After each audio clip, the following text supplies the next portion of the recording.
사실 이제 지갑이라는 것 자체가 좀 넓은 의미를 가지고 있어서 좀 넓은 의미의 지갑을 먼저 정의하고 넘어가려고 합니다. 그래서 아마 주소는 하나씩 여기 계신 분들은 하나씩 갖고 계실 것 같아요. 이더리움처럼 생긴 이런 주소인데 이 주소가 어디에서부터 만들어질까가 이제 지갑이라는 걸 정의하는 시작점이 될 것 같습니다.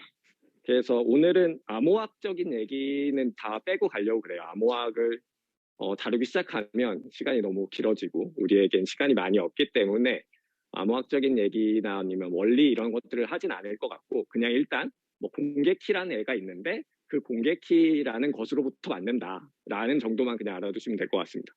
그러면 이 공개키라는 애는 어떻게 만들 것이냐라고 보면 이 공개키는 개인키라는 것으로부터 만드는 거죠. 그래서 개인키로부터 공개키를 만들고 그걸로부터 주소를 만든다. 그런데 이 개인키는 어떻게 만드느냐? 얘는 그냥 어떤 랜덤한 수예요. 무작위 수죠. 그래서 뭐 우주에 있는 그 뭐 모래들의 각각의 번호들을 붙여서 뭐 1번부터 쭉 번호를 붙인 다음에 우주에 있는 모래 하나 그냥 집습니다. 그래서 그 집어진 번호가 얘가 뭐 100만 번째 모래였다. 그럼 100만 번이라는 게 이제 지갑의 개인 키가 되는 거죠. 그래서 엄청 큰 수 중에 하나를 무작위로 뽑아내는 어떤 수라고 그냥 보시면 됩니다. 개인 키라는 건. 그래서 이걸 정리해 보면 엄청 순서는 사실 반대로 가는 거죠. 엄청 큰 수 중에 하나를 뽑아요. 그래서 그걸 개인 키로 쓰겠다고 그냥 하는 거죠. 그런 다음에 그 개인 키로부터 공개 키라는 걸 계산해냅니다. 그리고 그 공개 키로 주소라는 걸 만들어내는 거죠. 그래서 개인 키가 하나 잡히면 일련의 과정을 거쳐서 이제 주소가 만들어지는 우리가 실제로 보게 되는 이런 과정을 거치게 되고 그래서 개인 키가 같으면 개인 키로부터 주소를 만들었으니까 개인 키가 같으면 그걸로부터 나오는 주소는 동일한 게 되겠죠. 그래서 개인 키하고 주소는 정해져 있다고 이렇게 보시면 됩니다. 그래서 주소가 하나 있으면 그 주소에 연결되어 있는 개인 키도 하나고 개인 키가 나오면 이게 그걸로 만들어내는 주소도 하나가 만들어지고 이렇다고 보시면 될 것 같고요. 그리고 주소하고 개인 키의 약간 관계는 이런 식으로 만들어서 뭘 하냐면 개인 키를 가지고 어떤 전자서명이라는 어떤 암호학적인 무언가를 하고 나면 내가 이 주소의 주인이라는 걸 증명하는 데 사용을 해요. 그래서 내가 이 주소라는 건 사실 공개되어 있는 어떤 정보니까 그게 내 소유인지 아닌지를 내가 개인 키를 가지고 있다는 걸 증명함으로써 주소의 주인이라는 걸 증명하는 데 사용하는 거죠. 이런 관계를 가지고 있는데 개인 키에서 공개 키로 만들어지는 어떤 알고리즘이나 뭐 방법들은 서명 알고리즘이 무엇이냐에 따라서 달라져요. 그래서 뭐 블록체인 공부를 하시다 보면 ECDSA가 됐던 EDDSA가 됐던 뭐 이런 뭐 시노르가 됐던 무슨 암호 알고리즘 얘기가 나오는데 그런 암호 알고리즘이 뭐냐에 따라서 똑같은 개인 키를 가지고 있더라도 이제 다른 공개 키가 나오게 되는 거죠. 그리고 보통 이제 뭐 비트코인이나 이더리움이 쓰는 서명 알고리즘은 ECDSA이고요. 그리고 공개 키에서 주소를 뽑아내는 과정은 어떤 블록체인 네트워크이냐, 블록체인 프로토콜이 무엇이냐에 따라서 달라집니다. 그래서 같은 공개 키인데 내가 그 공개 키를 가지고 비트코인 주소를 만들어내면 비트코인 주소가 나오고 비트코인 주소는 뭐 BC1 뭐 이런 식으로 생겼죠.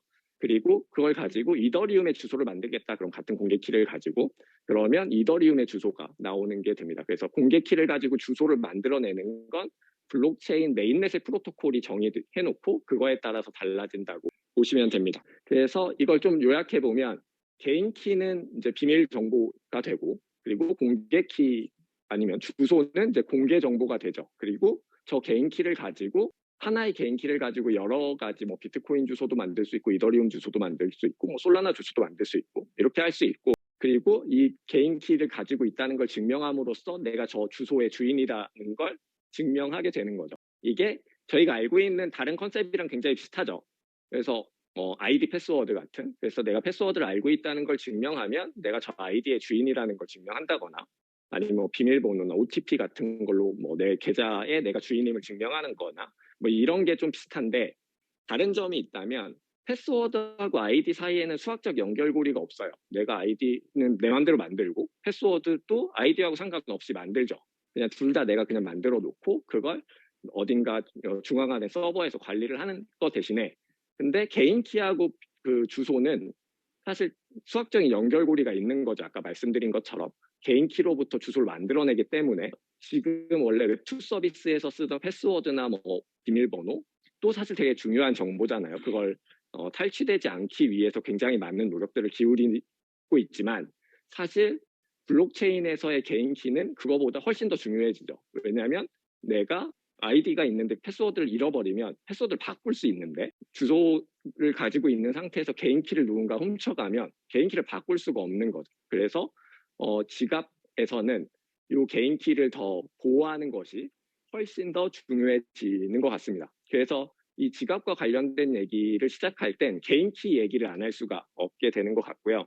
그래서 지갑이라는 걸 어떻게 정의할 수 있느냐면 좀 넓게 보면 개인 키를 가지고 어떤 전자서명이라는 걸 통해서 주소의 소유권을 증명하는 모든 종류의 소프트웨어나 하드웨어들을 이제 통칭해서 지갑이라고 부를 수 있을 것 같습니다. 그래서 이건 뭐 메타마스크나 티센트 같은 어떤 일반 유저들이 사용할 수 있는 소프트웨어도 되지만 우리가 UI로 보이지 않는 저런 일들을 하는 프로그램들도 넓은 의미에서는 지갑이라고 볼 수 있겠죠. 그래서 이 지갑들을 좀 넓게 나눠볼 수 있을 것 같아요. 크게 보면 커스터디얼 지갑하고 셀프 커스터디얼 지갑으로 나눌 수 있는 것 같습니다. 그래서 커스터디얼은 수탁 뭐 이런 이제 뭐 맡기는 뭐 이런 종류의 뜻인데 개인 키의 권한을 누군가가 맡아서 대신해 주는 거죠. 그래서 그걸 커스터디얼 지갑이라고 부르고 셀프 커스터디얼이라는 건 그 권한을 개인이 내가 그냥 직접 가지고 관리를 하는 방식을 이제 셀프 커스터디얼이라고 부릅니다. 그래서 커스터디얼 지갑의 이제 가장 대표적인 예시는 이제 거래소라고 볼 수 있을 것 같아요. 그래서 보통 거래소에서 사용하는 지갑들은 UI 뭐 어떤 지갑 프로그램을 깔진 않지만 거래소도 이제 그 가상 자산들을 관리하거나 입출금을 할 때 이제 어떤 지갑들이 필요하고 그걸 이제 그 거래소에서 이제 맡겨서 그 권한을 관리해주고 있는 거죠. 근데 얘가 좋은 점은 저희가 거래소를 이용할 때 내 개인 키를 잊어버릴지 말지 이런 것들을 고민하지 않잖아요. 그래서 이제 좀 편리하다는 게 이제 장점으로 작용하고 이제 반면에 이런 거 많이 보게 되죠. 이제 그 트위터를 하거나 뭐 이렇게 하면 난유어 키, 난유어 뭐 코인이라고도 하고 난유어 에셋이라고도 하는데 직접 관리하지 않으면 할 수 없는 것들이 이제 생기는 거죠. 이럴 때에는 커스터디얼하고 있는 어떤 서비스가 뭐 해킹을 당하는 수도 있고 아니면 그 서비스에서 입출금을 막아버려요. 여러 가지 이유에 의해서. 아니면 그리고 커스터디얼 서비스들은 보통 내 주소가 없죠. 나만 가지고 있는 내 주소가 없기 때문에 어떤 DF 서비스들, 웹3 서비스들을 사용할 수가 없다는 이제 특징을 가지고 있습니다. 이게 약간 세 번째가 약간 생각해보면 독특한데 우리가 보통 금융 서비스를 그동안 쓸 때에는 내가 돈을 은행에 맡기고 있어야 금융 서비스를 쓸 수 있게 된단 말이에요. 근데 웹3는 굉장히 독특한 게 내가 그걸 어딘가에 맡겨놓고 나면 쓸 수 있는 서비스들이 제한되어 있어요. 그래서 다양한 웹3 서비스들, 뭐 오픈C와 같은 뭐 NFT 마켓플레이스가 됐던 아니면 유니스왑과 같은 덱스가 됐던 그런 서비스들이 수도 없이 나타나고 있는데 그게 누군가한테 맡겨놓으면 그 서비스를 못 쓰는 거죠. 그걸 내가 대신에 직접 가지고 있어야 그 서비스와의 연결성이 훨씬 좋아지는. 그래서 기존 우리가 알고 있던 어떤 서비스들하고는 좀 다른 특징을 가지고 있다고 보면 될 것 같습니다. 그리고 이제 뭐 셀프 커스터디얼 지갑 같은 경우는 보통 이제 우리가 쓰고 있는 이미 수업때 이제 뭐 설치하셨던 메타마스크 같은 지갑들을 이제 개인 지갑들은 이제 셀프 커스터디얼 지갑이라고 볼 수 있고 얘는 이 장점은 다양한 서비스를 쓸 수 있다는 게 장점인데 반대로 이걸 내가 직접 관리해야 되니까 특히 되게 중요한 정보라고 그랬잖아요. 그 중요한 정보들을 직접 관리해야 되는 어떤 어려움이나 불편함 같은 것이 존재한다는 게 단점이라고 볼 수 있습니다. 그리고 이 셀프 커스터디얼 지갑은 크게 다시 두 종류로 나눌 수 있는데 뭐 그냥 소프트웨어로만 구성되어 있는 그래서 개인 키를 사용자의 PC나 아니면 뭐 앱 같은 것에서는 관리하고 있는 소프트웨어 지갑이 있고 한쪽에서는 별도의 개인 키를 보호하기 위한 장치를 사용하는 하드웨어 지갑 이렇게 두 가지 종류로 나눠볼 수 있습니다. 뭐 장단점은 명확한데요. 소프트웨어 지갑으로 놓으면 상대적으로 보안이 좀 떨어지고 대신에 무언가를 다시 더 들고 다니지 않아도 되니까 좀 편리할 수 있죠. 그리고 반대로 하드웨어 지갑과 반대인 특성을 가지고 있다고 보시면 될 것 같습니다. 그리고 요새는 그러면 사실 장단점이 굉장히 명확한데 그 중간 단계의 지갑들도 많이 나오고 있는 추세인 것 같아요. 권리를 일부만 뭐 회사가 가지고 있고 일부는 개인이 가지고 있는 상태에서 그 특징들을 좀 조합해서 뭔가 UX를 해결하려는 움직임들도 많이 나오고 있습니다. 지갑의 종류가 이렇게 다양하게 있는데 어떤 목적이냐 아니면 내가 좋아하는 어떤 방식이냐에 따라서 여러 가지 지갑을 섞어서 사용할 수 있게 되는 거죠. 그래서 뭐 일부는 거래소 지갑에 넣어놓고 일부는 이제 내가 직접 관리를 한다거나 뭐 이런 방식으로 사용을 하게 되는 것 같습니다. 그래서 오늘은 지갑 얘기를 다양하게 있지만 셀프 커스터디얼 지갑을 중심으로 말씀을 드리려고 해요. 그리고 제가 이걸 준비하면서 요 디스코드 커뮤니티 안에서 지갑과 관련해서 궁금한 것들을 한번 여쭤봐 달라고 이런 내용들을 했는데 중간중간에 그 내용들에 대한 답을 관련성이 있는 항목에 좀 넣어봤는데 첫 번째 질문이 이런 질문이 있었습니다.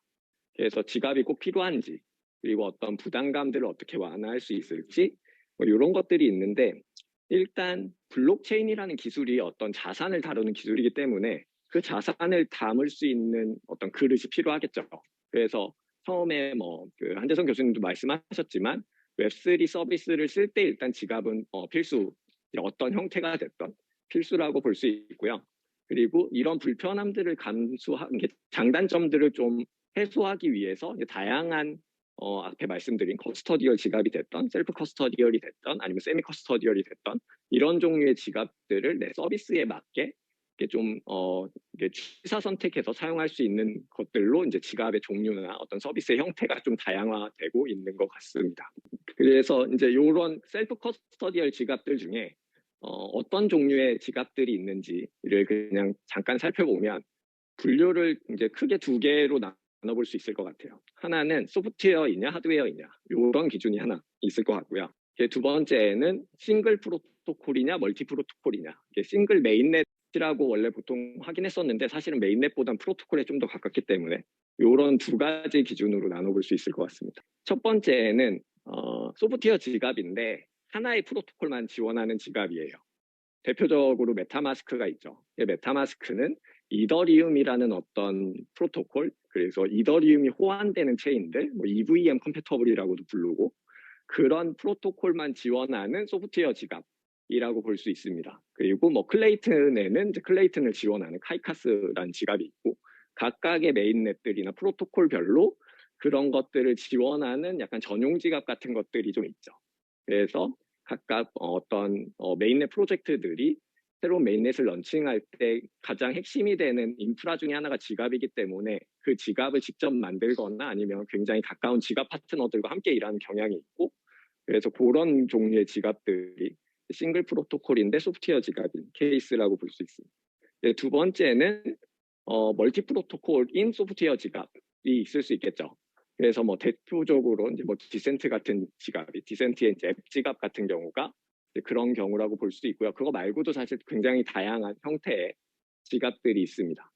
그리고 하드웨어인데 싱글 프로토콜인 경우는 사실 별로 없어요. 대부분의 하드웨어 지갑들은 그 멀티 프로토콜을 지원하기 때문에 그렇긴 한데 이제 독특하게 이제 디센트가 갖고 있는 저 카드 타입 지갑이 싱글 프로토콜 EVM 계열만 딱 지원하는 그런 종류의 하드웨어 지갑이라고 볼 수 있고 근데 일반적인 형태는 아니고 일반적인 하드웨어 지갑들은 이제 멀티 프로토콜이라고 보시면 될 것 같습니다.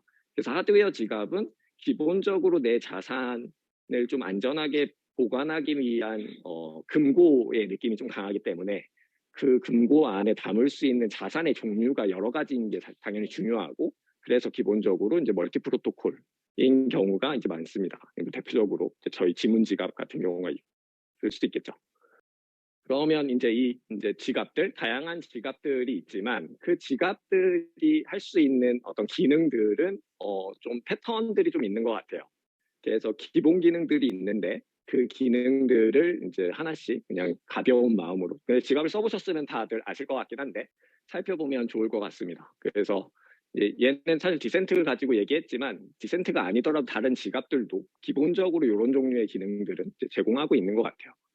첫 번째는 뭐 암호화폐 관리가 있겠죠. 일단 자산을 담을 수 있어야 되니까 그래서 자산을 보관하거나 그걸 누군가에게 송금하거나 뭐 이런 종류의 일들을 하고 아니면 내가 갖고 있는 자산의 포트폴리오를 보거나 뭐 이런 종류의 기능이 가장 핵심이 되는 것 같고 두 번째는 NFT가 있겠죠. NFT는 뭐 가지고 있거나 뭐 보내거나 이런 것들도 중요하지만 얘는 이제 마켓플레이스하고 얼마나 잘 연결되느냐 뭐 이런 것들이 좀 중요한 것 같고 그래서 이런 이제 가상자산이나 NFT를 관리하는 기능 이게 두 개가 있고 이제 세 번째는 사실 이게 굉장히 단순해 보이지만 가장 중요한 기능 중에 하나인 것 같아요. 특히 이제 웹3라는 걸 우리가 이야기할 때는 그래서 D앱이라는 어떤 탈중앙화된 앱들과 연결하는 기능들을 이제 그 지갑들이 가지고 있고 뭐 그래서 내가 어떤 D앱을 쓸 것인지 뭐 탐색을 하고 그런 다음에 그 탐색해서 들어가는 어떤 서비스들 뭐 유니스왑이면 유니스왑, 오픈시면 오픈시 이런 곳에 들어가서 내 지갑하고 연결한 다음에 그 서비스에서 원하는 어떤 트랜잭션들을 처리하거나 뭐 그런 것들에 대한 일들을 하는 요 세 가지가 가장 핵심적인 기능이 되고 그리고 이제 최근 들어서는 이런 기능들도 어떤 사실 토큰을 스왑하거나 교환하는 기능들은 D앱의 영역이죠. 네, D앱들이 뭐 텍스들이 하는 일들이니까 그런 것들 중에서 사실 토큰이 스왑하는 것들은 좀 자주 사용되고 좀 핵심적인 사용자들에게 그런 기능들이어서 그런 종류의 기능들이 지갑에 이제 일부 내장되기 시작하는 이런 추세들을 좀 보이고 있는 것 같습니다. 그래서 이제 여기서 두 번째 질문이 이제 비슷한 것들이 있는데 지갑은 웹3의 게이트웨이가 될 것이라고 믿고 그리고 더 다양한 것들이 들어가게 될 것 같다. 근데 뭐 예를 들면 웹3 메신저로서의 역할을 하면서 채팅이나 자산 전송을 자유롭게 해줄 수 있을 것 같다. 지갑의 미래는 어떻게 될까요? 뭐 이런 질문이 있었는데 제가 되게 좋아하는 질문입니다. 제가 많이 고민할 수밖에 없는 그런 종류의 질문이기도 하죠. 그 앞에서 설명드린 걸로 보면 이런 종류의 일들을 하죠. 자산을 관리하죠. 디지털화 되어 있는 어떤 자산들을 관리하고 그리고 어떤 서비스를 연결하는 아까 앞에서 질문하신 분이 게이트웨이라고도 이렇게 비유하셨던 그런 역할들을 하고 그 앞에 이제 설명되어 있지는 않고 지금 이렇게 막 많이 쓰이지는 않지만 사실 아이덴티티의 역할들을 하죠. 내가 나임을 증명하거나 어떤 서비스에 로그인하는 데 쓰는 것들을 내 지갑 주소를 뭐 아이디로 쓰고 그리고 내가 지갑 주소의 주인임을 증명하면서 내가 어떤 서비스에 들어가는 그리고 그 이상의 어떤 실제 우리가 신분증과 같은 것들을 가지고 뭔가를 할 때 하는 것들을 이제 지갑에서 하게 될 것 같은데 그래서 뭐 금융앱이라고 보면 우리가 잘 알고 있는 뭐 토스나 뭐 이런 종류의 어떤 앱들이 가지고 있게 되는 기능들 그리고 D앱 연결이라고 하면 일종의 인터넷 포탈의 초창기 이런 모습들이죠. 내가 인터넷 포탈이 처음에 웹사이트들이 막 많이 생겨나고 있는데 사람들은 어떤 웹사이트에 들어가야 되는지 모른단 말이에요. 그래서 인터넷 포탈이 그 안에서 검색을 하게 해주거나 넌 이런 서비스가 잘 맞아 이런 것들을 연결해주는 역할을 해줬는데 지갑에서 D앱을 연결하는 게 약간 그런 모습에 이제 초창기와 좀 닮아 있는 것 같고 그리고 이제 아이덴티티 같은 경우는 지금 뭐 구글이나 페이스북 같은 어떤 로그인 프로바이더들이 하는 일들을 이제 내가 갖고 있는 내 지갑으로 이제 할 수 있게 되는 것들로 이제 흘러가고 있는 것 같아요. 그래서 이런 것들을 사실 다 할 수 있는 각각의 굉장히 큰 영역들이죠. 그 큰 영역들을 다 합쳐서 할 수 있는 어떤 일종의 슈퍼 앱이 슈퍼 서비스가 이제 지갑이 되지 않을까 저희는 이제 그런 생각들을 많이 하고 있습니다. 이게 이제 개인키 얘기를 앞에서 많이 드렸는데 어찌됐든 지갑이 해줘야 되는 가장 중요한 일들 중에 하나는 개인키를 관리하는 거예요. 그리고 셀프 커스터디얼에서 중요한 건 그 개인키를 관리하는 방법들이 얼마나 잘 표준화되어 있느냐가 되게 중요합니다.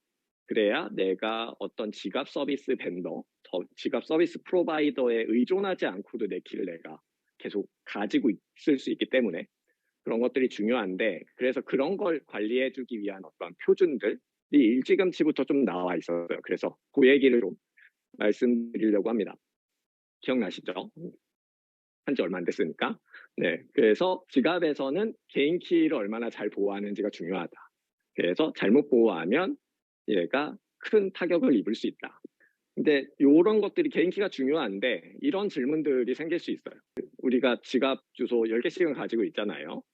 그래서 내가 지갑 주소를 10개를 가지고 있는데 지갑 주소 10개가 있다는 건 그 10개에 대한 개인 키가 각각이 있다는 뜻이고 그럼 개인 키 10개를 내가 관리해야 되는 거예요. 지갑 주소가 30개가 되면 그러면 또 30개의 개인 키를 관리해야 되는데 그런 것들이 늘어나는 부담을 어떻게 해소할 것인가가 이제 첫 번째 나올 수 있는 의문이죠. 그리고 두 번째는 내가 지갑을 잘 쓰고 있다가 지갑을 지우거나 아니면 뭐 하드웨어 지갑을 쓰고 있었는데 하드웨어 지갑이 고장이 나. 그런 경우에 개인 키를 내가 어떻게 다시 복구할 수 있을까? 그런 걸 백업하는 건 어떻게 할까? 이 두 가지가 사실 굉장히 풀어야 되는 중요한 질문 중에 하나죠. 그래서 생각만 해도 좀 웃기려고 는 건데 아무도 안 웃으셔가지고 네, 생각만 해도 좀 복잡한데 요 세 가지 표준이 있습니다. 네, 그래서 어디 가서 아는 척하기 좋은 딱 단어 BIP 32, BIP 44, BIP 39. 그래서 어디 가서 딱 요 세 개를 가지고 아는 척을 하면 아, 이 사람이 그래도 지갑을 좀 아는구나 이런 얘기를 할 수 있는 이런 건데 뭐 예를 들면 이렇게 쓰는 거예요. 지갑 회사에 가가지고 물어보는 거죠. 니네 지갑은 BIP 32를 지원하니?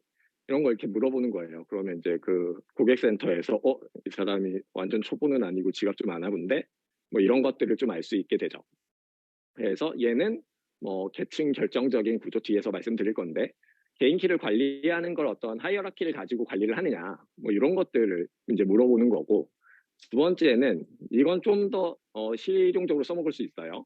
니네 이더리움 계정 만들 때 BIP 4자격로 못 쓰니? 이런 거 물어볼 수 있죠.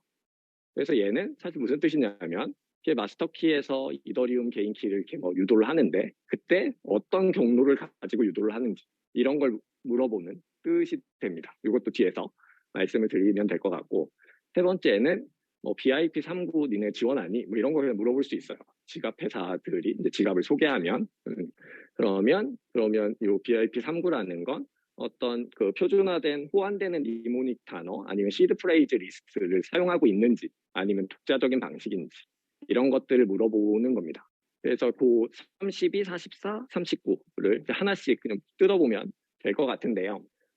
BIP 32는 하나의 마스터 개인 키 하나를 마스터로 놓고 그걸로부터 하위 개인 키들을 만들어 보자는 걸 하기 위한 표준이라고 볼 수 있습니다.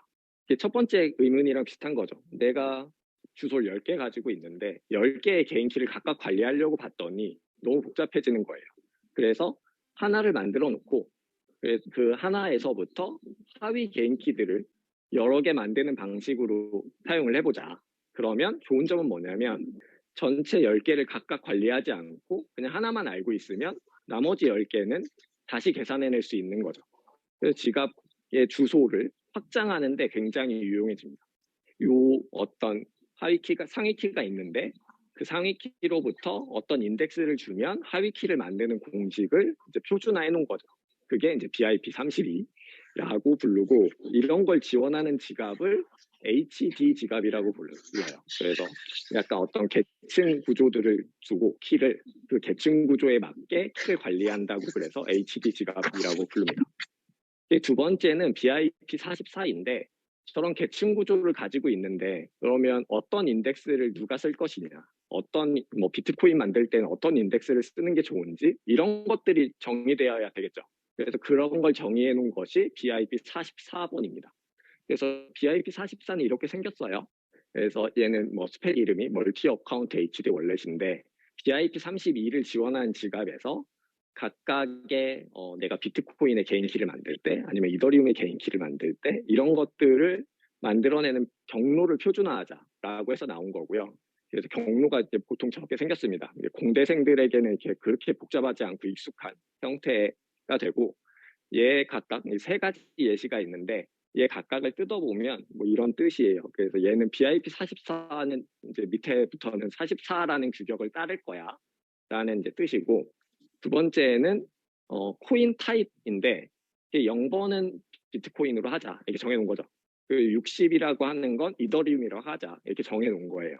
그래서 이런 뜻이 있고 세 번째는 내가 비트코인 주소를 하나만 갖고 있지는 않을 수 있잖아요. 여러 개를 갖고 있을 수 있으니까. 그래서 첫 번째 비트코인 계정 아니면 저 일로 하면 두 번째 비트코인의 계정 뭐 이런 식으로 이제 그 정의를 해놨습니다. 그래서 약간 전체적인 표준은 정의가 되어 있는데 사실 BIP44가 완전히 똑같진 않아요. 왜냐하면 그 굉장히 이게 BIP는 비트코인의 어떤 규격이라서 나온 지는 굉장히 오래돼 있는데 그 이후에 굉장히 많은 메인넷들이 나타났고 지갑의 형태들이 달라져서 기본적인 폼들은 비슷하지만 실제로 이제 뭐 예를 들면 프로토콜을 이제 50개씩 지원하는 지갑이 2개가 있는데 50개의 그 BIP 사사 경로가 다 똑같거나 이렇지는 않을 수 있어요. 그래서 어떤 경우에 물어봐야 될 때가 있는 거죠. 니네는 BIP 사사 경로를 뭘 쓰는지. 그럼 그거에 맞춰서 내가 새로 만든 지갑에도 그걸 이제 대입해 놓으면 이제 그 내가 갖고 있던 어떤 마스터 개인키하고 내가 관리하던 지갑의 개인키를 유도해내기 위한 그 경로를 알고 있으면 그러면 마스터 키도 내가 갖고 있고 경로도 내가 알고 있으면 그 지갑 밴더가 누군지와 상관없이 내 지갑 주소의 개인 키를 계산해낼 수 있는 거죠. 이 공식이 이제 공개되어 있으니까. 그리고 이제 세 번째는 이게 개인 키 그래서 마스터 키만 잘 관리하면 되는데 마스터 키도 이제 개인 키죠. 이렇게 생겼습니다. 그래서 위에 원 에코 99 뭐 이렇게 생겼는데 생각만 해도 이렇게 복잡하죠. 그래서 개인 키를 오프라인에 저장하라 그래서 이걸 막 적으려고 봤더니 생각만 해도 이제 힘들기 시작하죠. 뭐 쓰려고 봤는데 2일이라고 돼 있던 걸 잘못 써가지고 다른 숫자로 적거나 그러면 다른 키가 되기 때문에 뭐 그 휴먼 에러도 발생할 수 있고 그래서 이 개인 키를 다른 형태로 표현하자. 사람들이 읽을 수 있는 형태로 그걸 이제 BIP 39에서 정의해 놓고 있습니다. 그래서 우리가 뭐 시드 프레이즈라고도 부르고 아니면 니모닉이라고도 부르고 니모닉이라는 단어의 뜻이 이제 그런 뜻이에요. 사람들이 읽을 수 있는 뭐 이런 뜻이라서 저는 이런 게 나오게 됩니다. 그래서 뭐 하드웨어 지갑도 있고 아니면 뭐 소프트웨어 지갑도 이게 나오는 표준이 되는데 그래서 얘가 하고자 하는 건 개인 키만 어찌됐든 우리가 잘 복구할 수 있으면 그러면 이제 나머지 내 지갑 주소가 10개가 됐던 30개가 됐던 이걸 다 복구할 수 있는데 그 마스터 키를 어떻게 하면 더 잘 보관하거나 아니면 잘 적어놓을 수 있을까 뭐 이런 것들을 하기 위한 표준이라고 볼 수 있습니다. 그래서 BIP 39 같은 경우는 지갑을 만들 때 사실 많이 보는 단어라서 많이 보게 되는 어떤 케이스들이라서 원리를 좀만 더 자세하게 좀 적어놨습니다. 일단 단어 모음 자체가 규격으로 정해져 있습니다. 그래서 여기 들어가면 2048개의 단어를 일단 정의해 놨어요. 1번부터 2048번까지. 그래서 이 단어들을 일단 정의해 놓습니다. 얘네들의 뭐 이렇게 정의하는 기준들은 읽었을 때 서로 안에 있는 단어들끼리 좀 헷갈리면 안 된다. 뭐 아니면 발음했을 때 그걸 이렇게 좀 쓸 수 있다. 그래서 사람이 좀 덜 헷갈리게 할 수 있는 단어들 위주로 좀 뽑아놨다고 그러고요. 그런 케이스들이 많아서 그런 프랙틱스를 좀 적용했다고 그러고 그래서 이제 이런 단어가 있다는 걸 이제 안 상태에서 일단 개인키 내가 이제 보관하고자 하는 개인키가 있죠. 이걸 가지고 어떤 체크썸을 만들어요. 이 체크썸은 내가 우리 주민등록번호 보면 주민등록번호의 마장 끝자리가 내가 주민등록번호를 잘못 적지는 않았는지 이렇게 쓰는 어떤 숫자 하나가 들어가 있는데 그런 거하고 원리로 작용하는 겁니다. 그래서 앞에 있는 거에서 숫자 하나가 잘못 적진 않았는지 확인하는 그런 종류의 이제 그 수학 알고리즘이라고 보시면 되고 요 체크썸을 가지고까지 이제 만들어 놓은 걸 가지고 얘는 이제 16진수인데 사실 16진수로 되어 있던 걸 2진수로 바꿉니다. 여기 오시는 수업을 들으시는 분들은 프로그래머 분들이 많기 때문에 16진수, 2진수 얘기는 안 하고 이걸 2진수로 바꿔요. 그 2진수로 바꾼 다음에 그걸 11비트씩 잘라냅니다. 그럼 11비트를 잘라내게 되면 11비트를 이제 우리가 아는 10진수로 나타내면 0에서부터 2047까지 나올 수 있거든요. 그러면 아까 단어가 2048개였잖아요. 그 단어들 중에 하나랑 매칭을 할 수 있어요. 그래서 개인키를 가지고 만든 체크썸을 이진수로 바꾼 다음에 그걸 쪼개고 났더니 각각마다 그 숫자 하나씩이 나오는 거죠. 그래서 첫 번째 걸 뽑아놨더니 첫 번째 11비트 봤더니 35야. 그러면 그 단어들 중에 35번째 있는 단어를 가져와서 첫 번째 단어로 만드는 거예요. 두 번째 단어는 또 하고 났더니 1020번이야. 그러면 1020번째 있는 단어를 두 번째 단어라고 하고 그렇게 해서 어떤 사람이 읽기 힘든 어떤 개인키라는 어떤 숫자를 사람이 읽을 수 있는 어떤 단어의 형태로 바꿔놓기만 하는 그런 거라고 보시면 됩니다. 그래서 반대로 보면 얘를 그냥 단어로만 썼을 뿐이지 사실 개인키라고 볼 수 있죠. 그래서 이 단어를 내가 잘 보호하느냐 아니냐는 내가 이 개인 키를 잘 보호하느냐 아니냐와 같은 뜻이기 때문에 이 단어가 주는 어떤 중요성이 굉장히 크다고 볼 수 있습니다. 이 세 개가 내가 지갑을 잃어버리거나 아니면 복구하거나 이런 거에서도 사실 중요하지만 이게 셀프 커스터디얼이잖아요. 지갑들 간의 호환을 지키는데도 이 표준이 굉장히 중요합니다. 그래서 지갑들이 여러 개가 있는데 디센트도 있고 메타마스크도 있고 뭐 다른 지갑들도 막 많을 텐데 그 지갑들 간의 개인 키를 만들거나 관리하는 방식이 호환이 돼 있어야 내가 어떤 쓰고 있던 디센트가 갑자기 서비스를 안 하더라도 그 내가 갖고 있던 개인 키를 가지고 다른 지갑에 복구해서 쓸 수 있어야 되잖아요. 그래서 지갑들 간의 호환성을 확보하기 위해서 굉장히 중요한 그런 표준이라고 볼 수 있습니다. 그래서 이 표준이 중요한 측면들은 어떤 내가 지갑 회사와 관련된 지갑 회사에 의존하지 않더라도 내 자산을 내가 계속 가지고 있을 수 있다는 측면에서 되게 중요한 표준이라고 볼 수 있겠죠. 네, 이건 하드웨어 지갑과 관련된 질문이긴 하지만 사실 요 앞에서 설명드린 거랑 비슷해서 여기다 갖고 왔는데요. 그래서 이게 뭐 월렛을 가지고 있다가 이 뭐 디센트가 계속 AS를 안 해줘. 그런 경우에 어떻게 할 거냐가 이제 이 질문이에요. 그 질문에 대한 답이 아까 말씀드린 BIP 39, 32, 44 여기에 있다고 보시면 될 것 같습니다. 디센트 유저 분이시라서 네, 감사합니다. 네, 그래서 요게 굉장히 단순해 보이기도 하지만 되게 중요한 포인트라고 이제 생각을 하고요. 그래서 하드웨어 지갑이 나온 김에 하드웨어 지갑으로도 유명하기 때문에 저희가 하드웨어 지갑 속에 들어가 있는 수많은 보안 기술 중에 이해하기 쉬운 애들만 몇 가지 소개해드리고 넘어가려고 그래요. 저희가 뭐 하드웨어 지갑도 있고 소프트웨어 지갑들도 있는데 요 안에 있는 요 그 지문 인증형 지갑을 기준으로 이제 보려고 그러고 하드웨어 지갑이 굉장히 그 해킹의 타겟이 되기 굉장히 좋습니다. 왜냐하면 하드웨어 지갑을 가지고 있다는 건 기본적으로 자산이 많으니까 지키고 싶네 라는 걸 의미하기 때문에 보안 강도가 굉장히 강해. 공격의 강도가 굉장히 강해요. 그래서 가장 기본적으로는 공급망 어택 같은 것들이 있어요. 그래서 내가 물건을 주문을 했는데 중간에 배달을 하던 사람들이 이 하드웨어 케이스를 열어서 무슨 이상한 짓을 한 다음에 다시 닫아서 사용자에게 보낼 수 있는 거죠. 그래서 이런 공급이 유통이 되는 과정에서 일어날 수 있는 어떤 어뷰징들을 막기 위한 무언가들이 필요하고 그거에 대한 이제 가장 기본적인 것들이 이런 이제 그 물리적인 보안실 이런 것에서부터 시작을 합니다. 그리고 이제 이건 뭐 사실은 그냥 겉에다 스티커를 붙이는 것 정도니까 그 안에 들어가 있는 어떤 소프트웨어적인 기술들도 중요하겠죠. 기본적으로는 보안 이런 종류의 보안에서는 루트 오브 트러스트라는 게 되게 중요해요. 어떤 애를 가장 먼저 믿을 것이냐. 그리고 그 믿을 수 있는 하나를 정해놓고 그것으로부터 보안 레벨을 이제 쌓아 나가는 거죠.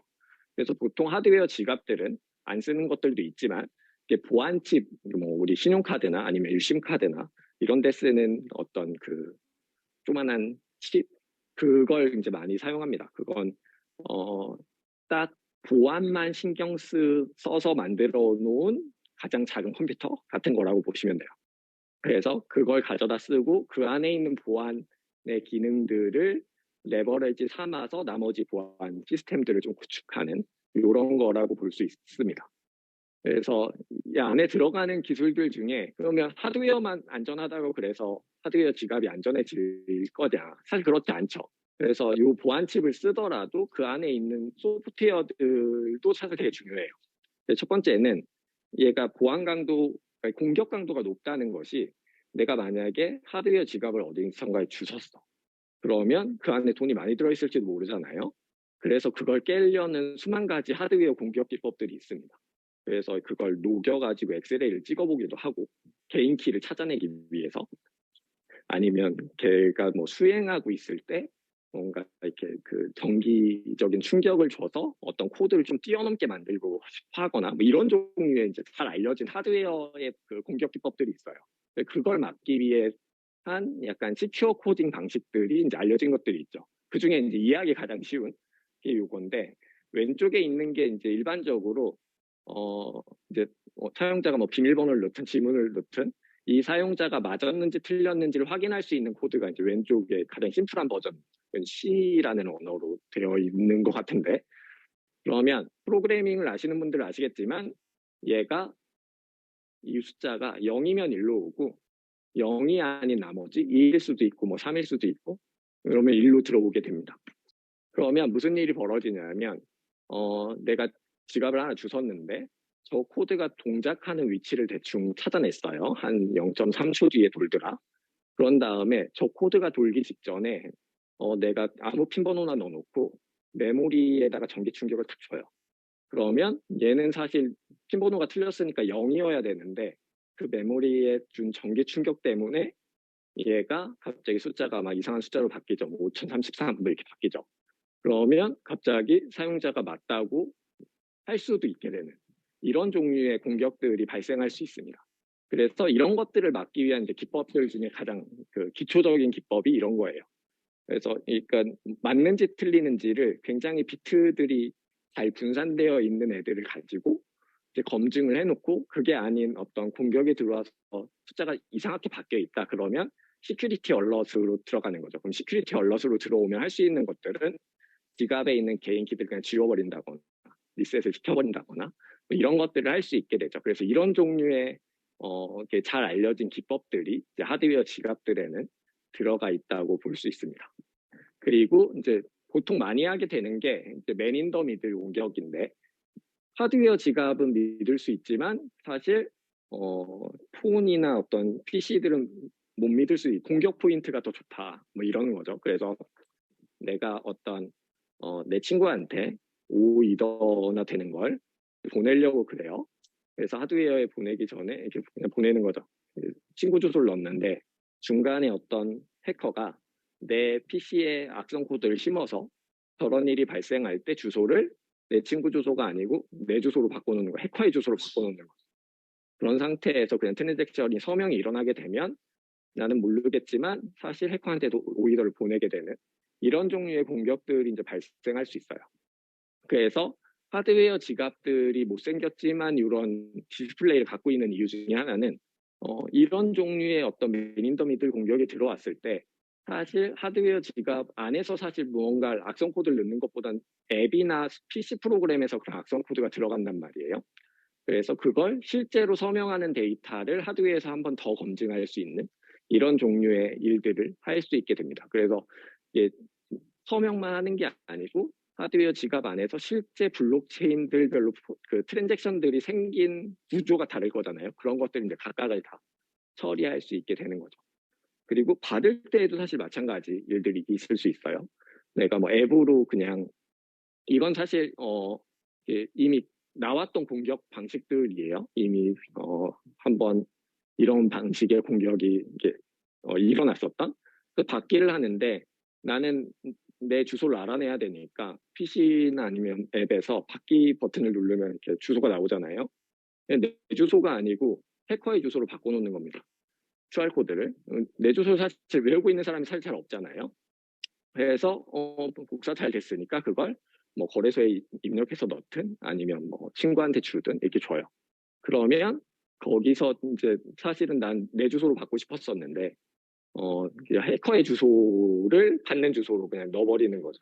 그래서 하드웨어 지갑 안에서 이제 실제로 이제 그 주소들을 직접 제너레이트해서 보여주는 뭐 이런 종류의 기능들이 들어있고 그리고 아까 공급망 공격 말씀드렸는데 얘가 껍데기만 잘 막는다고 해서 사실 공급망 공격을 무조건 막을 수 있다가 사실 아니잖아요. 그 안에 있는 소프트웨어가 사실 정품 소프트웨어이냐 이게 사실 되게 중요한 거죠. 그래서 그 아까 보안 칩으로부터 이제 그 보안 스택들을 쌓아 나간다고 말씀드렸는데 그래서 그 보안 칩에 있는 어떤 기능들을 이용해서 이 소프트웨어가 정품 소프트웨어인지 아닌지를 펌웨어를 업데이트하면서 이제 검증할 수 있는 뭐 이런 것들이 이제 들어가 있다고 보시면 됩니다. 네, 그리고 이것도 이제 질문인데 핫월렛과 비교해서 콜드월렛의 가장 큰 특징은 네, 그냥 보안이라고 봐야 되는 것 같아요. 그래서 저는 어떻게 이걸 설명을 드릴까 하다가 소프트웨어 지갑은 내가 갖고 있는 셀프 커스터디니까 내가 보관을 해야 되는데 내가 갖고 있는 어떤 자산을 우리 집 장롱 안에 넣어놓는 거죠. 우리 집 장롱 안에 넣어놓으면 위험하진 않죠. 사실 우리 집 장롱에서 동뚝이 들 확률이 엄청 높지 않아요. 네, 우리 집 장롱에 있어도 웬만하면 안전합니다. 뭐 털리지 않아요. 도둑이 뭐그 이틀에 한 번씩 오는 건 아니니까. 그렇지만 그 금고에 넣는 것보단 안전할까? 이렇진 사실 않죠. 어찌됐던 집 안이라는 곳은 다양한 사람들이 올 수도 있고, 아니면 어느 날 갑자기 대도가 나타나서 뭔가를 할 수도 있고, 뭐 그런 느낌인 것 같고, 하드웨어 지갑 같은 경우는 그 안에서도 사실 금고에 한 번 더 넣는 이런 느낌이 드는 거 아닌가? 이런 생각을 좀 해봤습니다. 네. 예, 실은 자산을 보관하는 용도로만 할 때는 대부분 기획을 쓰거나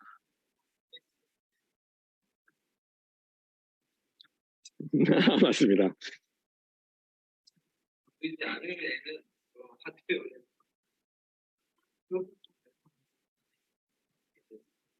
그럼 질문을 한번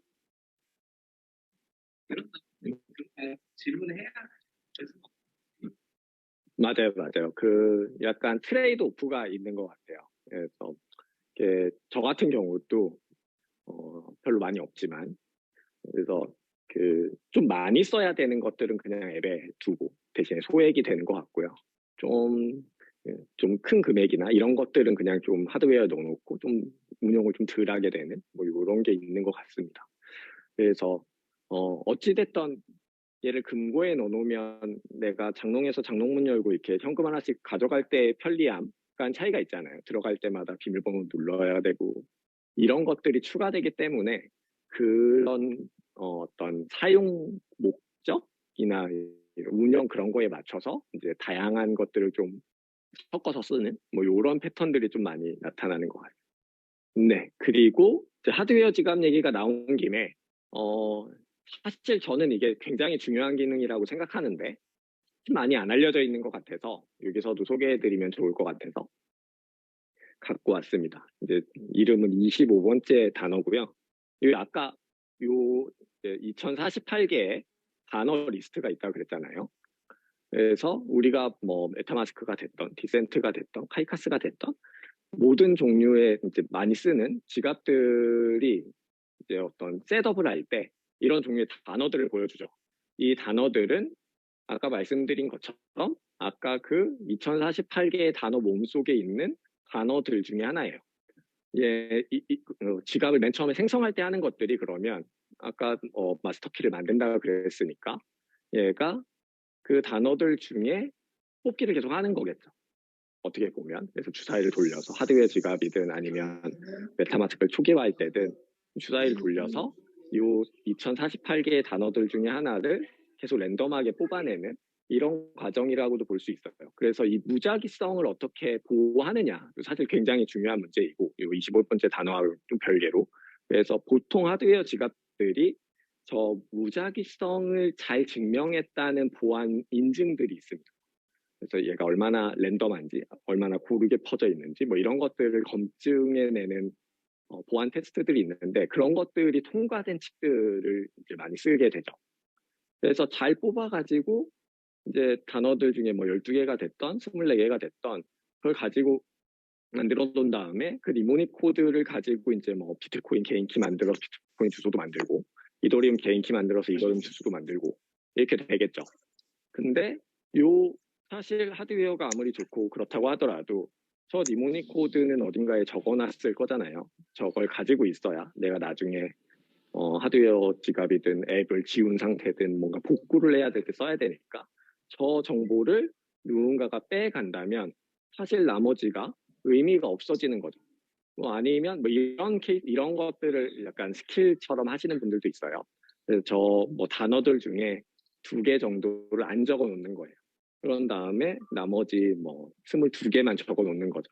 근데 그렇다고 해도 저 2개 단어는 아까 2048개 중에 하나인 거죠.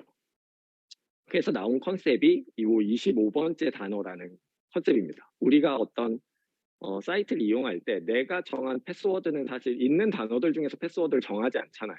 그런 것처럼 요 시드 프레이즈를 만들 때 내가 정한 어떤 단어를 시드 프레이즈의 추가적인 단어로 만들 수 있게 하자는 아이디어가 있었고, 요것도 아까 BIP 32번에 들어가 있는 표준입니다. 그래서 요 이제 24개나 12개만 쓰는 게 아니고 하나를 더 내가 만든 단어들로 추가할 수 있는 컨셉이 있는 거죠. 그래서 요 단어가 있으면 내가 똑같은 24개의 단어가 있을 때랑 24개에다가 내 패스워드를 넣을 때랑은 사실 니모닉이 달라지잖아요. 니모닉이 달라진다는 건 그 니모닉으로 만들어진 어떤 마스터키가 달라진다는 뜻이고, 마스터키가 달라진다는 건 그 하위 키들도 달라지고 하위 키가 달라진다는 건 주소가 달라진다는 거겠죠.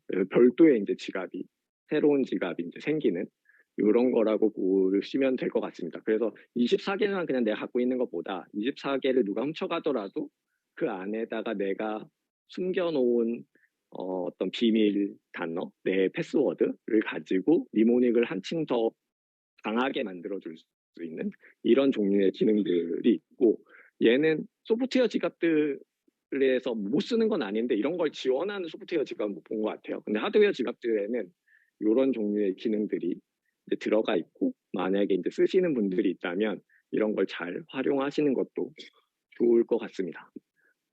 요것도 아까 그분의 질문인데, 하드웨어 지갑이 보안적으로 더 우수하긴 하지만 개인키가 유출되면 모든 권한이 넘어가는 것은 동일하다고 생각하는데요. 이게 사실 맞죠? 이런 걸 방어할 수 있는 방법이 있는지 이게 이제 질문인데, 사실 저런 어떤 개인키를 내가 준다는 건 내가 내 금고에 있는 걸 그냥 열어서 주는 것과 사실 마찬가지인 거죠. 아무리 금고를 좋은 걸 잘 사놓은 다음에, 그런 다음에 금고는 되게 이쁘고 보안도 잘 되는데 그걸 열어서 내가 이 안에 있는 내 개인키를 그냥 주는 이런 상황이라서, 이게 금고가 얼마나 더 발전하느냐를 가지고 뭘 할 수는 없는 것 같아요. 그래서 사실 이게 굉장히 중요한 단어다. 이 개인키라는 게 굉장히 중요한 단어이고, 그리고 이 시드 프레이즈라는 것들이 그 개인키를 나타내는 거라는 걸 이해하는 게 사실 굉장히 중요하고, 그리고 아까 말씀드린 25번째 단어 같은 어떤 기법들을 통해 가지고, 기능들을 통해서 뭔가 그 니모닉 단어들을 좀 추가적으로 지킬 수 있는 기법들을 사용하는 게 중요한 것 같고요. 그렇다고 해도 얘도 사실 보조 수단이죠. 내가 패스워드도 알려주고 니모닉도 줘버리면, 내가 알고 있는 정보를 그대로 다 줘버리면 그대로 사실 내가 갖고 있는 자산의 권한을 넘기는 것이라서 그런 거라고 볼 수 있습니다. 여기까지가 인트로였고요. 이제부터 본격적으로 지갑 얘기를 해보겠습니다. 사실 지갑, 개인키 얘기를 굉장히 오래 하긴 했지만, 지갑이 갖고 있는 가장 중요한 기능, 중요한 특징 중에 하나는 D앱과 연결되는 거죠. 그래서 그 D앱과 연결이 어떻게 되느냐, 그리고 그 연결을 위한 어떤 표준들이 어떻게 돼 있는지에 대해서 설명드리면 좋을 것 같아서 갖고 왔습니다. 우리가 뭐 써보셨으면 알겠지만 어떤 지갑 D앱들을 들어가 보면 메타마스크 창이 하나 뜨죠. 이 사이트에서 널 연결하려고 그러는데 이에 연결할래? 이런 거 뜨죠. 그런 게 어떻게 되는지에 대한 설명이라고 보시면 됩니다. 그래서 우리가 지갑을 브라우저에 이렇게 설치해 놓죠. 메타마스크, 카이크스 뭐 이런 종류의 지갑들을 설치해 놓죠. 얘네들이 설치되고 나면 이 지갑들은 어떤 사이트를 들어가든지 간에, 구글에 들어가든 네이버에 들어가든 유니스왑에 들어가든 어떤 사이트를 들어가든지 간에 사이트에다가 지갑이 갖고 있는 어떤 스크립트를 주입합니다. 그래서 그냥 일단 주입하고 보는 거죠. 이런 방식으로 이제 주입하고, 이제 뭐 PC에 있는 브라우저가 아니고 어떤 앱, 모바일 앱들도 있잖아요, 지갑이. 그러면 그 모바일 앱 지갑들에는 앱 안에 브라우저가 있어요. 인앱 브라우저. 메타마스크 같은 경우는 익스플로러, 여기 브라우저 이런 메뉴 있죠. 이런 기능들이 있고, 메타마스크 아니고 뭐 티센트 같은 그런 데에도 다들 있죠. 저런 지갑들, 그 기능들이. 저 브라우저들도 저 브라우저 안에서 어떤 사이트를 들어갈 때마다 똑같이 아까 똑같은 스크립트를 막 주입하게 됩니다. 근데 이 주입하는 스크립트가 바로 이제 원래 프로바이더라는 이제 스크립트예요. 그래서 얘는 원인치 사이트인데, 원인치 사이트에 들어가면 지갑은 사이트에 들어갈 때마다 주입한다 그랬잖아요. 주입하는 스크립트가 이런 이름으로 되어 있어요. 윈도우.이더리움, 이더리움 계열의 지갑인 경우에 이런 애들을 주입합니다. 그리고 저런 스크립트를 원래 프로바이더라고 부르죠. 그래서 D앱은 이런 걸 하는 거예요. 원래 프로바이더가 내 사이트에 주입이 되어 있잖아요. 그러면 그 원래 프로바이더한테 나 지금 연결된 지갑의 주소를 알고 싶어. 이런 걸 요청하는 거죠. 아니면 나 지금 내가 연결된 지갑한테 이런 종류의 트랜잭션을 허용받았으면 좋겠어. 이런 것들을 이제 원래 프로바이더라는 애를 통해서 하고 싶은 일을 전달하는 겁니다. 만약에 근데 지갑이 설치가 안 돼 있으면 그러면 그 스크립트가 인젝션 되지 않았겠죠. 그러면 아까 뭐 윈도우.이더리움이라는 거가 없을 테고 없으면 지금 그 스크립트가 없으니까 설치된 지갑이 없나 보다라고 판단할 수 있겠죠. 그 D앱 입장에서. D앱은 없으면 너 지갑을 설치해야 돼. 메타마스크 사이트로 가서 이렇게 설치하면 돼. 이런 것들을 띄워준다거나 이런 걸 하게 됩니다. 구조로 보면 어떤 D앱이 있고 D앱은 원래 프로바이더라는 애를 통해서 지갑하고 통신하게 되는. 그래서 원래 프로바이더가 갖고 있는 기능들 중에 어떤 기능들을 호출하느냐에 따라서 지갑은 지금은 주소를 달라고 그러네. 그러면 그 주소를 달라고 하는 화면들을 지갑이 그려내는 거죠. 이게 모바일일 때도 그렇고 뭐 PC에서 붙을 때도 그렇고 이런 방식으로 동작을 하게 됩니다. 그러면 D앱들은 사실 되게 많잖아요. 그리고 지갑도 엄청 많단 말이죠. 그러면 저 원래 프로바이더라는 애가 얼마나 표준화가 돼 있느냐가 사실 중요할 거예요. 그래야 D앱들이 난 어떤 그 지갑을 지원하고 싶은데 지갑들마다 인터페이스가 다르면 그 지원하려는 지갑이 10종이면 10개를 다 붙여놔야 되잖아요. 근데 표준화된 어떤 하나의 인터페이스만 있으면 그 표준화된 인터페이스를 지원하는 모든 지갑들하고 난 통신을 할 수 있게 되는 거죠.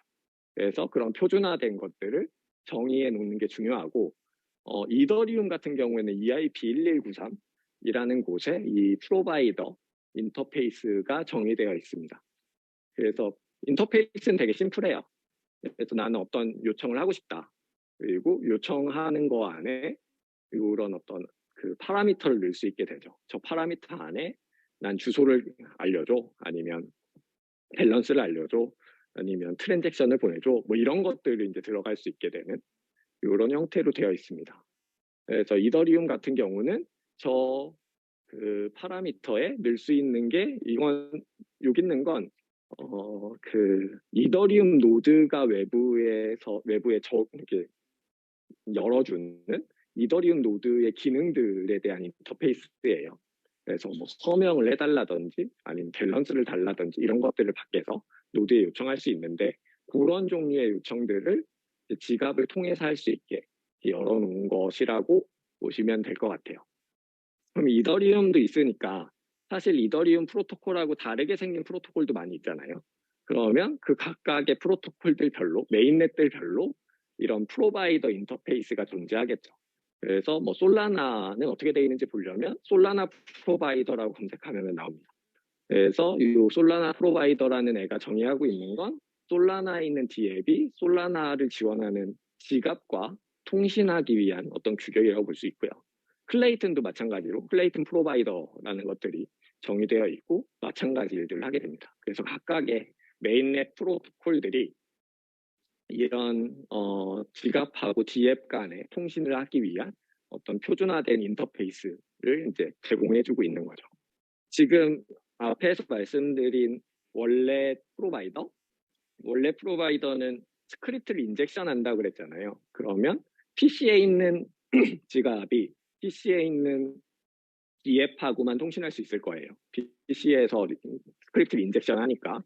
근데 나는 지갑은 폰에 있는데 모바일 앱으로 있는데 D앱은 PC에서 쓰고 싶어. 이런 경우들이 많이 있겠죠. 특히 내가 어떤 투자를 하거나 디파이 같은 경우는 사실 대시보드를 좀 복잡한 케이스도 많기 때문에 그런 케이스를 위한 어떤 얘는 사실 표준이라기보다는 어떤 오픈소스 라이브러리에 좀 더 가깝지만 많이 쓰이고 있기 때문에 잠깐 갖고 와봤습니다. 원래 커넥트라고 하는데 말씀드린 건 것처럼 난 PC에서 D앱을 쓰고 있는데 지갑은 모바일에 있는 거죠. 그럴 때 쓰고 싶은 이것 때문에 갑자기 내 지갑을 PC에 있는 지갑으로 막 옮기고 싶진 않고 이럴 때 쓰는 겁니다. 그래서 보통 어떻게 쓰냐면 안 써보신 분도 있으실 테니까 PC에서 DF 사이트에 접속한 다음에 지갑을 연결하겠다고 누르면 메뉴들 중에 뭐 메타마스크도 있고 디센트도 있고 월렛 커넥트라는 메뉴가 있습니다. 그래서 그 월렛 커넥터라는 메뉴를 누르면 이런 QR 코드가 떠요. 이렇게 생긴 QR 코드가 뜨게 되고 그리고 이 QR 코드를 모바일 앱에서 뭐 디센트 모바일 앱이라고 그러면 모바일 앱에서 이 QR 코드를 스캔하는 거죠. 그럼 스캔하고 나면 저런 화면이 뜨게 됩니다. 그래서 이게 지금 저 사이트에서 그 이제 지금 지갑에 주소를 갖고 싶어 하는데 그걸 허용해 줄 거냐 이런 지갑 UI가 뜨는 거죠. 그래서 동작은 약간 이런 방식으로 하게 됩니다. 그러면 얘는 어떻게 하느냐? 아까 원래 프로바이더는 그 스크립트를 인젝션 한다 그랬는데 얘는 사실 그런 방식으로 동작할 수는 없고 얘는 중계 서버 브릿지라고 하는 요새 릴레이어로 이름 바뀌고 있는데 그런 중계 서버를 통해서 DF하고 지갑이 이제 연결되는 모델이라고 보면 됩니다. 그래서 중간에 서버가 있고 그 서버한테 요청을 하는 거죠. 그럼 그 서버에서 이번 연결을 위한 세션 번호는 뭐 3052번이야 뭐 이런 것들 그냥 주고 그 세션 번호를 가지고 DF에선 QR코드로 만들어내요. 그 월렛은 그 QR코드를 그냥 읽고 가서 QR코드 가지고 3052번 리퀘스트를 내가 받았는데 그거에 대한 정보를 더 줄래? 뭐 이런 걸 그냥 중개 서버한테 요청하는 거죠. 그 정보를 받아서 실제로 연결을 저 중간에 있는 브릿지 서버가 중개해주는 방식으로 되어 있습니다.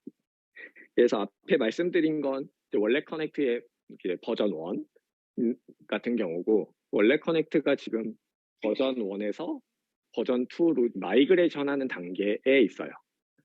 원래는 3월, 4월 정도까지였는데 그게 좀 늘어난 것 같고 한 6월까지는 마이그레이션 스테이지가 있는 것 같은데 가장 큰 특징은 그 원래 커넥트 V1에서는 EVM 호환되는 네트워크만 지원을 했었습니다. 그래서 뭐 폴리곤, 뭐 BSC, 뭐 이더리움 이런 종류의 이더리움과 호환되는 네트워크만 지원을 했다면 V2에서는 EVM이 아닌 네트워크들도 지원하도록 이제 확장되고 있는 추세고 어떤 트랜잭션이나 주소를 가지고 있는 것들 이외에 무슨 푸시나 아니면 채팅이나 이런 종류로 좀 그 프로토콜들을 좀 확장해 나가는 그런 기능들을 이제 하나씩 추가하고 있어서 이제 원래과 관련된 기능들이 확장되는 중요한 이제 표준이나 오픈소스 프로젝트로 이제 관심을 좀 두면 좋지 않을까 싶어서 가지고 왔습니다. 그리고 이제 여기까지는 사실 저희가 그동안 쓰던 일반적인 지갑들의 이야기였고 이제 스마트 컨트랙트 지갑 얘기를 안 할 수 없는 것 같아요. 최근에 더 많이 주목을 받고 있기도 하고 그래서 그 얘기를 잠깐 해보려고 합니다. 지금 우리가 쓰고 있는 지갑은 굉장히 생각해보면 복잡해 보이지만 하는 건 되게 단순해요. DAB 이런 트랜잭션 해줘 그러면 할래 말래 이런 거 정하고 마는 거죠.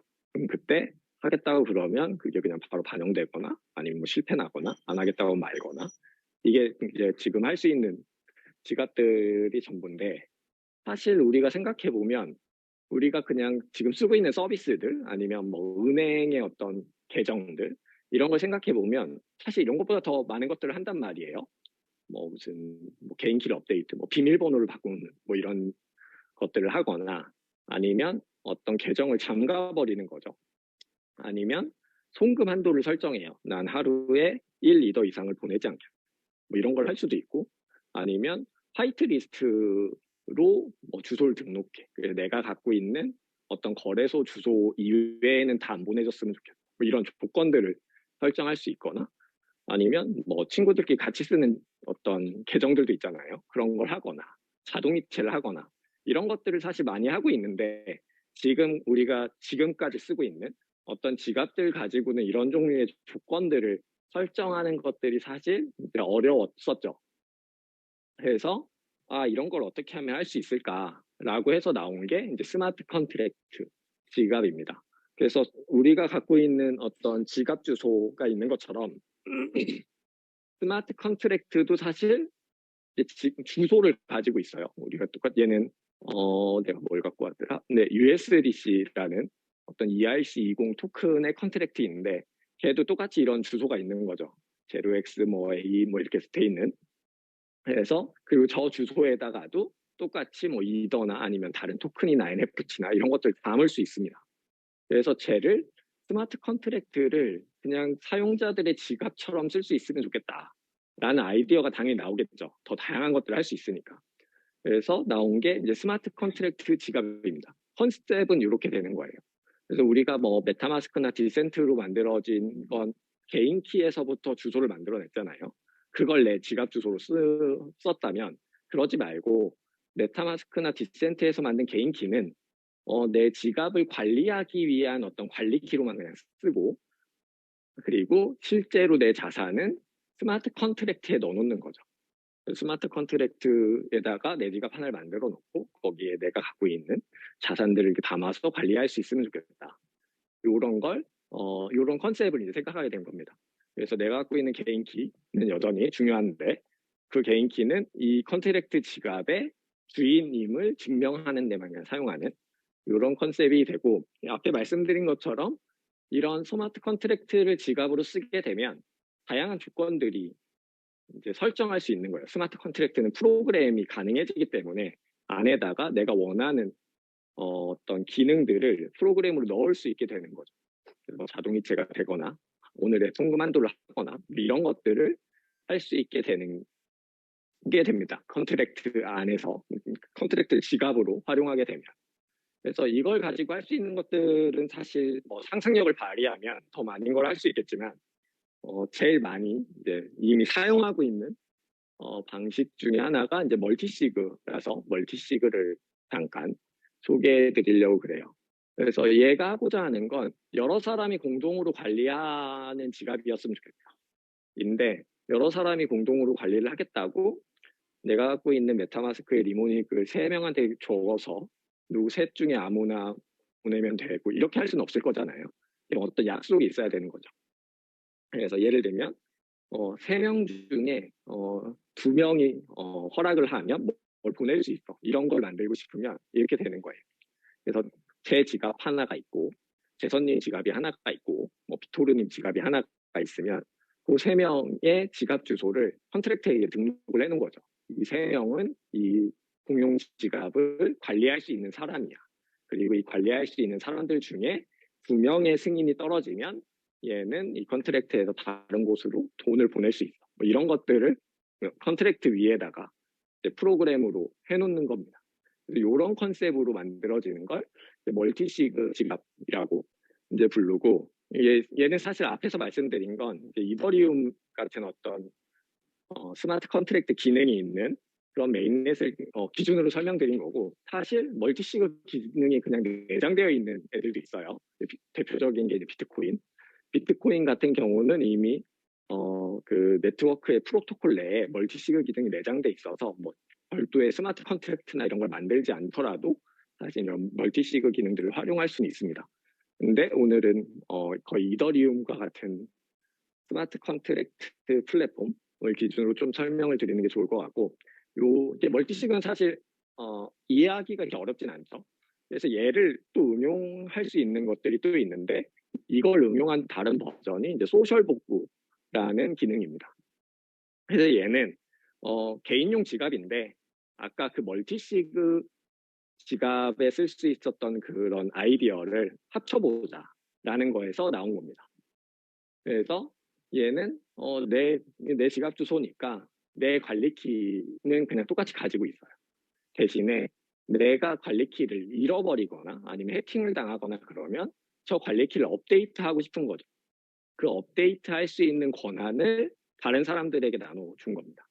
그래서 친구가 뭐 ABC라는 친구가 있는데 내가 만약에 개인키를 가지고 있다가 만약에 어느 날 봤더니 저 개인키가 탈취된 것 같다고 이제 느끼거나 그러면 ABC한테 전화를 하는 거죠. 그래서 나 지금 키를 바꿔야 되는데 내가 주소 하나 다시 보내줄 테니까 걔로 키를 바꿔달라고 이제 요청을 하는 거예요. 전화를 해서. 그러면 그중에 뭐 A랑 B가 그런 종류의 어떤 그 허용을 해주면 실제로 내 키를 업데이트 할 수 있는 이런 방식의 이제 응용도 가능해집니다. 근데 이런 얘가 갖고 있는 이 소셜 복구가 갖고 있는 단점은 이제 3명을 이렇게 친구들한테 해놨는데 싸운 거예요. 뭐 이런 경우가 있죠. A하고 갑자기 손절을 했어. 그런데 갑자기 지갑 키를 바꿔달라고 전화하기가 좀 그런 거죠. 그리고 B는 갑자기 해외로 여행 가서 전화가 안 돼요. 난 급한데. 이런 것들이 이제 갖고 있는 단점이 될 수 있잖아요. 그래서 특정 사람들에게 의존을 하려고 봤더니 갖게 되는 어떤 단점들이 있더라. 그래서 그걸 좀 극복해보자고 나온 아이디어가 이제 커뮤니티 복구라는 컨셉입니다. 이건 비탈릭이 쓴 그 SBT 논문에 나와 있는 컨셉이긴 한데 아직 이제 하고자 하는 건 특정한 뭐 ABC한테 그 권한을 나눠주지 말고 그런 걸 특정한 커뮤니티가 그런 권한을 가졌으면 좋겠다. 그래서 내가 갖고 있는 뭐 내가 다니는 회사가 커뮤니티 중에 하나가 될 수 있고 하나는 뭐 내가 뭐 나온 학교 뭐 이런 식으로 커뮤니티들이 그런 복구 권한을 일부씩 가지고 가는 이런 모델을 해보면 어떨까라는 이제 아이디어가 나와 있는데 아직은 이제 구체적으로 뭘 어떻게 하면 되겠다 이런 것들이 나온 건 사실 아닌 것 같고 이런 종류의 이제 아이디어가 있다는 거 정도만 알아두시면 될 것 같아요. 맞습니다. 네. 그래서 네 그게 이제 소셜 복구가 갖고 있는 단점이죠. 그래서 만약에 내 가족들 3명에게 맡겨놨다. 가족 셋은 서로 알고 있잖아요. 가족 셋이 담합을 하게 되면 사실 내 자산에 있는 권한을 그냥 넘겨줄 수밖에 없는 이런 것들이 이제 소셜 복구가 갖고 있는 어떤 단점이고 그런 것들에 대한 어떤 그 단점을 좀 극복해보자는 아이디어 중에 하나가 이제 나온 커뮤니티 복구나 뭐 이런 것들이 이제 그런 것들 좀 극복하기 위해서 내놓는 아이디어인 것 같아요. 그리고 멀티시그 이야기를 하면 사실 이제 NPC라는 이야기를 안 할 수가 없습니다. 그래서 멀티시그하고 NPC가 굉장히 비슷해 보이지만 다르기도 하고 뭐 이렇기 때문에 둘을 약간 비교해가면서 좀 살펴보는 것도 좋을 것 같아서 준비해봤습니다. 멀티시그는 앞에서 이제 말씀드린 것처럼 개인키가 여러 개예요. 예를 들면 3개, 3개의 개인키가 다 있고 그 중에 2개의 개인키로 서명을 각각 만들어요. 그럼 서명이 2개 나오겠죠. 그 2개의 서명이 제대로 된 서명이면 무언가를 할 수 있게 하겠다. 이게 이제 멀티시그이죠. 이게 시그가 여러 개니까 이제 시그는 사실 서명이란 뜻이고 서명을 여러 개 만드는 이런 기술이고 그래서 얘는 뭐 이렇게 3개를 나눈다고 그러면 뭐 3개 중에 2개. 이게 보통 사실 이 조건들은 3개 중에 2개로 할 건지 뭐 4개 중에 3개로 할 건지 이런 것들은 정하기 나름이지만 그냥 오늘 그냥 설명드릴 때는 다 그 3개 중에 2개인 케이스만 설명드리려고 그래요. 그리고 얘랑 비슷한데 약간 다른 건 이제 TSS라고 부르는 스레스홀드 시그네처 스킴이라고 부르는 애가 있습니다. 얘는 여러 사람이 하는데 여러 사람이 아까는 시그를 여러 개를 만들었잖아요. 얘는 여러 사람이 서명을 하나를 만드는 거예요. 그런 기술을 TSS라고 부릅니다. 그래서 뭐 원리로 보면 개인키 하나를 3개로 쪼개는 거예요. 3개로 쪼갠 다음에 그 3개로 쪼개진 것들 중에 2개만 있으면 서명을 만들 수 있는 어떤 암호학적 기법을 도입하는 거죠. 그래서 얘는 여러 사람이 서명을 같이 만들기 때문에 여러 사람이니까 멀티파티고 서명을 만들어내는 연산을 하기 때문에 컴퓨테이션이 들어가서 이런 여러 사람이 뭔가 연산을 같이 하는 것들을 이제 줄여서 멀티파티 컴퓨테이션이라고 부르고 줄여서 뭐 MPC라고 부릅니다. 이런 다자간 연산이죠. 우리 한국말로 그냥 번역하면 이런 것들 중에 다자간 연산은 꼭 이런 전자서명만 들어가 있는 건 아니에요. 다자간 연산으로 할 수 있는 것들은 많죠. 뭐 셋이 앉아서 더하기를 해도 되고 셋이 고스톱을 쳐도 다자간 연산이니까. 근데 그런 것들 중에서 어떤 암호학적인 문제를 푼다. 그러면 NPC들 중에 Secure NPC라고 부릅니다.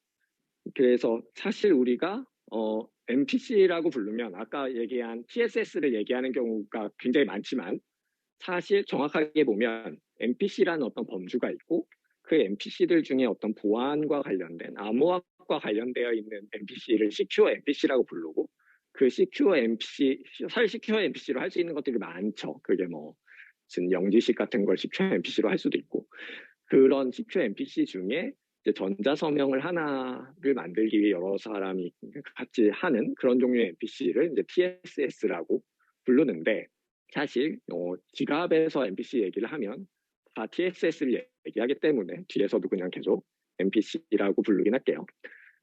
얘를 이해하려면 시크릿 쉐어링을 이해하고 있는 게 제일 좋은 것 같아요. 그래서 시크릿 쉐어링이라는 게 어떤 컨셉인지를 간단하게 소개해드리면 시크릿은 뭐 개인키라고는 볼 수 있죠. 그냥 비밀값이니까 개인키가 ABCD라는 문자로 이루어진 하나의 개인키가 있다고 치고 쟤를 4개로 쪼개는 거예요. 그래서 첫 번째 사람한테는 ABC만 주고 두 번째 사람한테는 ACD만 주고 이렇게 일부분씩만 주는 거죠. 그러면 이렇게 4개로 쪼개졌는데 요 4개로 쪼개진 것 중에 아무나 둘만 모이면 사실 ABCD를 만들어낼 수 있죠.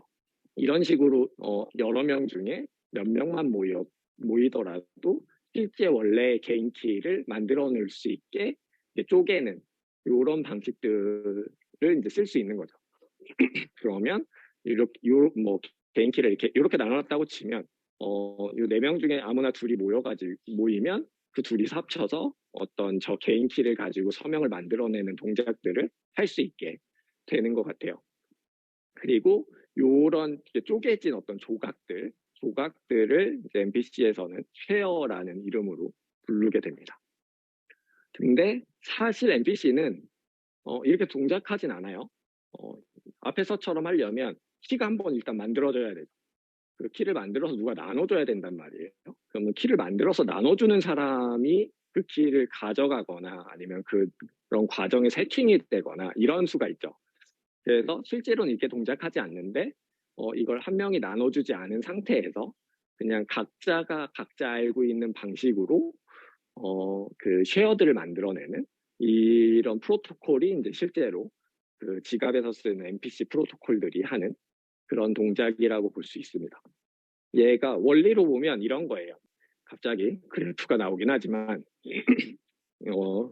이제 둘이서 하는데 그 어떤 그 사분면 위에다가 점을 하나 찍는 거죠. 나 혼자 알아서. 그래서 나는 여기다 찍었어요. 그리고 내 친구는 걔도 아무 데나 찍는 거예요. 둘이 서로 어디에 찍었는지 몰라요. 쟤는 뭐 몇 바이 몇에 찍었는지 모르고 나는 내가 어디에 찍었는지 나도 비밀이죠. 모르지만 둘은 어딘가에 이제 점을 찍어놓고 그 둘 사이에 어떤 연산들을 막 하다 보면 이 점들은 있으니까 그 점이 연결돼서 Y축하고 만나게 되는 그런 어떤 지점들이 있겠죠. 이 지점을 가상의 개인 키로 이제 하게 되는 겁니다. 그래서 각자 갖고 있는 점들을 가지고 둘이 뭔가 연산을 하면 저 개인 키로부터 나온 서명이 만들어지게 되는 이런 원리라고 보시면 됩니다. 그래서 서명을 만들 때 2명만 있으면 서명을 만들 수 있어. 그러면 1차 함수를 만들면 되겠죠. 2명만 있으면 직선이 하나 만들어지니까 만약에 서명을 만들 때 3명이 필요한 상황이다. 그러면 2차 함수를 그리면 되겠죠. 점이 3개가 찍히면 2차 함수는 연결할 수 있으니까 그래서 이런 식으로 뭐 얘는 이제 갈수록 복잡해지겠죠. 이제 뭐 4명이 할 때는 3차 함수 뭐 이렇게 만들어져야 되니까 이런 식으로 어떤 가상의 그 개인 키를 만들어내서 그 가상의 개인 키로 서명한 것과 동일한 서명 값들을 여러 명이 만들어내는 이런 방식이 이제 MPC라고 보시면 됩니다.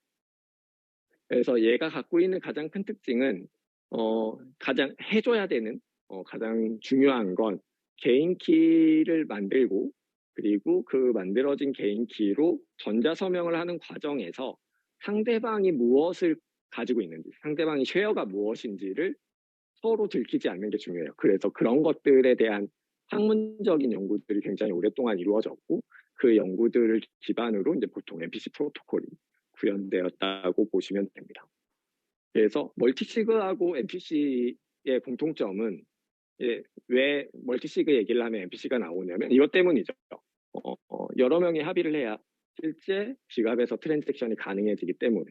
그래서 T 오브 N 뭐 이렇게 그러는데 뭐 2 오브 3면 3명 중에 2명이 합의해야 지갑에서 트랜잭션이 가능해진다. 이런 것들에 대한 어떤 정책이 필요할 때 그런 정책들을 구현해낼 수 있는 지갑 기술이 멀티시그 또는 MPC라서 이제 두 개가 좀 비교를 많이 하게 되는 것 같아요. 그러면 멀티식으로 만든 걸 그냥 MPC로 만들면 되거나 MPC로 만든 걸 그냥 멀티식으로 만들면 될 것이냐는 또 사실 다른 얘기겠죠. 그래서 멀티시그가 아까 말씀드린 것처럼 그 블록체인의 프로토콜에 내장되어 있는 멀티시그들도 있지만 그걸 제외하고 그냥 스마트 컨트랙트 기반으로 멀티시그를 그냥 구축했을 때와 아니면 일반적인 MPC로 이런 것들을 구축했을 때 다른 점들을 그냥 잠깐 살펴봤습니다. 첫 번째는 가스비라고 부르는 네트워크 수수료가 있죠. 그러면 멀티시그는 스마트 컨트랙트 위에서 서명들을 검증해야 돼요. 그러면 연산을 많이 할수록 비용이 많이 들겠죠. 그래서 연산을 많이 해야 되는 멀티시그 같은 경우가 비용이 더 비싸고 MPC 같은 경우는 온체인 상에서 보면 하는 일이 똑같죠. 밖에서 서명을 하나만 만드니까 하나 만들어진 걸 가지고 똑같이 검증하기 때문에 내가 개인키 하나 가지고 서명을 만든 것과 MPC로 가지고 서명을 만든 게 그 체인을 그 트랜잭션을 검증하는 과정에서 똑같습니다. 그래서 비용 측면으로 보면 네트워크 수수료의 비용 측면으로 보면 그 MPC가 훨씬 싸다고 볼 수 있죠. 두 번째는 멀티체인을 지원하고 싶은 거예요. 그래서 내가 그 멀티시그를 이더리움으로 지원을 하다가 갑자기 솔라나에서도 지원을 하고 싶어. 그리고 솔라나에서 지원하던 멀티시그 기능을 또 뭐 에토스 같은 데서도 지원을 하고 싶어. 그러면 그 컨트랙트를 솔라나 위에서 다시 만들고 또 에토스에서 또 만들어야겠죠. 그래서 각 체인들마다 컨트랙트를 다시 개발해서 다시 배포를 해야 되는 이런 부담감이 생깁니다.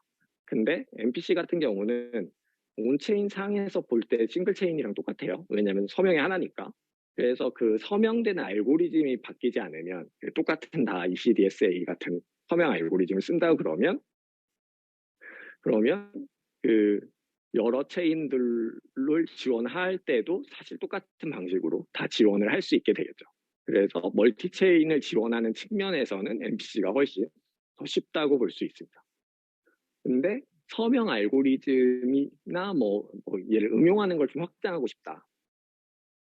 예를 들면 이 CDSA가 어느 날 갑자기 취약점이 발견이 됐어요. 그래서 뭐 그 지갑의 서명 알고리즘을 다른 걸로 바꾸고 싶어. 뭐 그런 것들이 생기거나 아니면 비용이 사실 이 CDSA 같은 것보다 다른 게 더 싼 것 같아. 아니면 뭐 무슨 GK 같은 요소가 들어갔으면 좋겠어. 뭐 이런 것들을 하게 될 때 그런 것들을 이제 응용하기에는 당연히 이제 그 스마트 컨트랙트 위에서 그런 것들을 하게 되기 때문에 확장성이나 응용성 등 이런 것들은 이제 멀티시가 더 좋은 것 같고 뭐 예를 들면 온체인 상에서 2FA 같은 것들을 뭐 응용하고 싶다든지 그러면 내가 그냥 단순하게 1이더 이하를 전송할 때 메타마스크만 서명하다가 1이더 이상을 전송하고 싶을 때에는 어떤 하드웨어 지갑을 같이 서명을 해야 된다거나 이런 종류의 응용을 하기에는 멀티시가 훨씬 더 확장성이 좋고 대신 MPC 같은 경우는 그런 것들이 이제 위에서 드러나지 않기 때문에 이런 차이점이 좀 있는 것 같고 마지막으로 이제 보통 3명 중에 2명만 서명하면 돼. 이런 것들은 정책이잖아요. 뭐 기업에서 내가 쓰고 있는데 우리 기업에서는 이제 결제 라인상 3명이 결제를 해야 돼. 이렇게 결정이 된 상태로 이제 만들어 놓은 거죠. 그래서 전체 서명하는 사람들 중에 3명만 결제를 하면 되는 상태인데 결제 라인이 좀 복잡해졌어요. 그래서 5명이 서명해야 되도록 바꾸고 싶어. 이런 경우에 MPC 같은 경우는 아까 함수를 그려가지고 개인키를 찾아냈잖아요. 그럼 개인키가 같은 상태에서 다른 차원의 함수를 다시 만들어내야 되는데 그게 굉장히 복잡한 과정이 필요하고 그게 개인키를 실제로 합치지 않고 가능한지 제가 암호학 전문가라서 잘 모르겠긴 한데 뭔가 더 복잡함이 있죠. 근데 멀티시그 같은 경우는 내가 3명만 등록을 해놨다가 그걸 5명으로 등록하거나 이런 것들이 사실 훨씬 심플하게 되기 때문에 이런 정책들이 변경되는 경우에는 이제 멀티시그가 좀 더 유리한 측면이 있는 거 아닌가 이런 생각을 좀 하게 됩니다. 그래서 이게 뭐 지갑들 종류가 다양한 것처럼 지갑을 구축하는 멀티시그나 MPC 같은 경우도 내가 어떤 상태로 쓸 것이냐, 어떤 것들을 원하느냐에 따라서 각자 장단점이 좀 존재하는 것 같고 그거에 맞춰서 지갑들을 이제 기술들을 잘 채택하면 될 것 같습니다. 네. 이제 NPC를 적용하고 UX를 테스트하는 그런 지갑들이 NPC를 적용하고 이렇게 되는 것 같아요. 보통 지금 NPC와 이냐 아니냐를 별개로 UX를 개선하겠다고 만들어지는 지갑들은 원래 그냥 셀프 커스터디얼의 영역이 있고 그냥 커스터디얼의 영역이 있는데 그것들 중에 장점들이나 특징들을 좀 조합하게 되는 그래서 일부 권한을 중앙으로 놓는 대신에 그만큼의 UX를 좀 개선하는 효과들을 얻게 되는 것들 같아요. 그래서 그런 것들이 보통 다 소셜 로그인 같은 것들을 붙여넣으면서 나오게 되잖아요. 그렇게 되는 것 같고 얘가 중요한 측면들은 얘가 결국은 내가 일부를 이제 중앙화 시키면서 얻게 되는 것 대신에 내 키를 계속 내가 가져갈 수 있느냐가 사실 되게 중요한 측면인 것 같고 그런 측면에서 봤을 땐 아까 앞에서 말씀드린 어떤 BIP 3이나 4사나 뭐 이런 종류의 것들을 내가 잘 가져올 수 있느냐 이런 것들은 사실 되게 중요한 것 같은데 각각 제가 다른 지갑들이 이제 그런 것들이 다 지원되는지를 사실 잘 몰라가지고 그런 게 어느 정도 수준까지를 이렇게 지원하고 어느 정도까지 뭐 이런 것들에 따라 좀 달라지지 않을까 싶습니다. 그렇죠.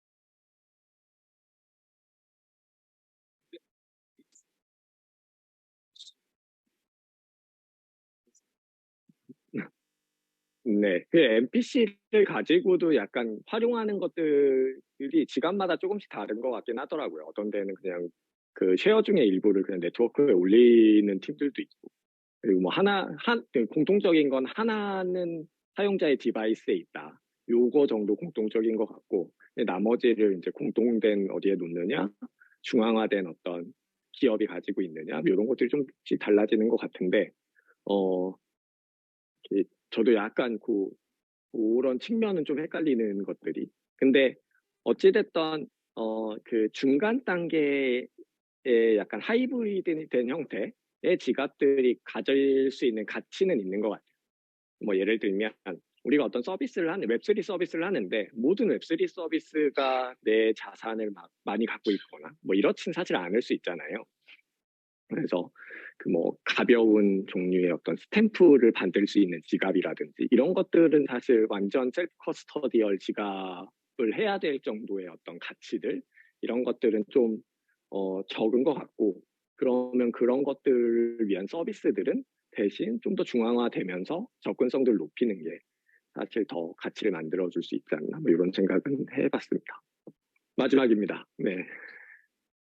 마지막은 뭐 가장 최근에 나온 이슈기도 하고 그래서 그리고 스마트 컨트랙트 지갑이 활성화되기 위해서 가장 중요한 키워드인 것 같아서 마지막은 계정 추상화로 이제 준비해봤고요.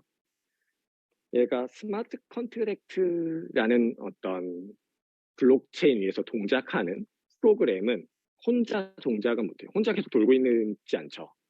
스마트 컨트랙트는 돌 때마다 비용이 발생하는데 혼자 들고 있으면 감당을 할 수 없기 때문에 혼자 동작하지 않습니다. 그래서 누군가 일을 시켜줘야지만 동작을 하죠. 그 누군가라는 건 사실 다른 지갑이죠. 뭐 컨트랙트 지갑일 수도 있지만 내 메타마스크 지갑일 수도 있어요. 그러면 일을 시키면서 일을 하라고 어떤 비용을 내야 되잖아요. 그 비용을 다른 지갑에서 보통 내게 됩니다.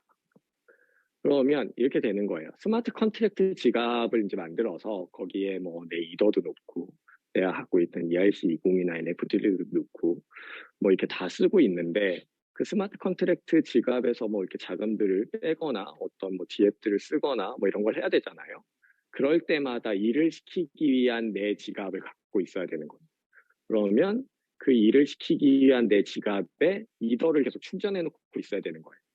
일을 시키기 위한 비용이 필요하니까.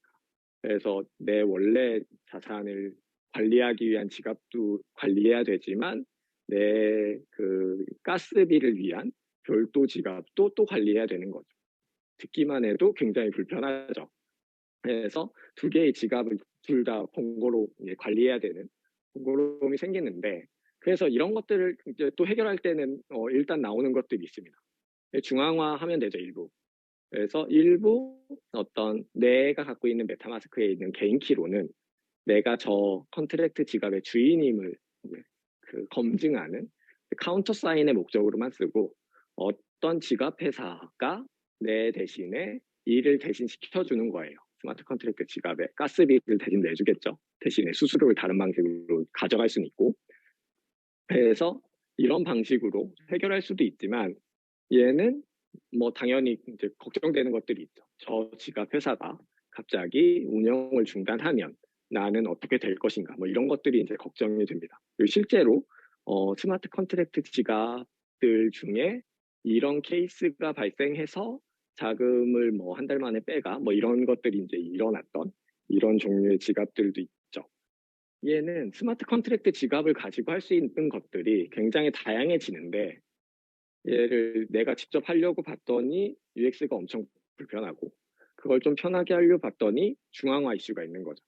이 둘을 해결하고 싶다는 게 이제 필요했고, 이 두 가지를 해결하기 위해서 이제 나온 게 계정 추상화라고 볼 수 있을 것 같습니다. 이 얘는 요 그림 두 가지만 이해하면, 얘는 ERC 4337인데 이 그림 두 가지만 이해하면 계정 추상화가 무엇인지 이해할 수 있습니다. 그래서 계정 추상화라는 애를 위에 이제 필요한 게 두 개예요. 풀고자 하는 게. 그러면 첫 번째는 누군가가 스마트 컨트랙트 지갑을 한테 일을 시켜줘야 되는 거죠. 그걸 누가 시킬 수 있게 할 것인가. 이게 이제 첫 번째 풀어야 될 숙제일 거고. 두 번째는 이게 사실 누군가가 내 스마트 컨트랙트 지갑을 일을 시켜주지만 내 지갑이라는 걸 검증할 수 있어야 되잖아요. 나 대신에 다른 사람이 내 지갑을 핸들링하면 안 되니까 나라는 걸 어떻게 내가 요청한 것이라는 걸 어떻게 검증할 수 있을까? 이 두 가지 문제만 잘 해결할 수 있다면 나는 내가 별도로 무언가를 관리하지 않으면서 이제 스마트 컨트랙트 지갑을 쓸 수 있게 되는 것 같아요. 그리고 특히 1번 같은 경우는 스마트 컨트랙트 지갑을 실행시켜주는 걸 아까 중앙화된 방식으로 풀고 싶어 하지 않으니까 탈중앙화된 방식으로 풀 수 있으면 좋겠다는 게 당연히 포함되어야 되겠죠. 요걸 이해하기 위해서 나온 컨셉이 이제 세 가지가 있는데, 첫 번째는 이제 사용자가 있습니다. 사용자, 얘는 그냥 순서대로 어떤 방식으로 스마트 컨트랙트 지갑이 계정 추상화라는 애랑 만났을 때 사용자의 요청이 실제로 컨트랙트 지갑에 전달돼서 실행되는지 그 순서를 이제 하나씩 살펴보는 거예요. 그래서 첫 번째는 일단 우리가 스마트 컨트랙트 지갑에 시키고자 하는 게 있어야겠죠. 스마트 컨트랙트 지갑 안에 있는 이더 중에 하나를, 아니면 뭐 그 ERC20 토큰 중에 하나를 어딘가로 보내고 싶고, 이런 것들 이제 할 일이 있어야 될 거예요. 그 하고자 하는 행동이 이제 요청을 합니다.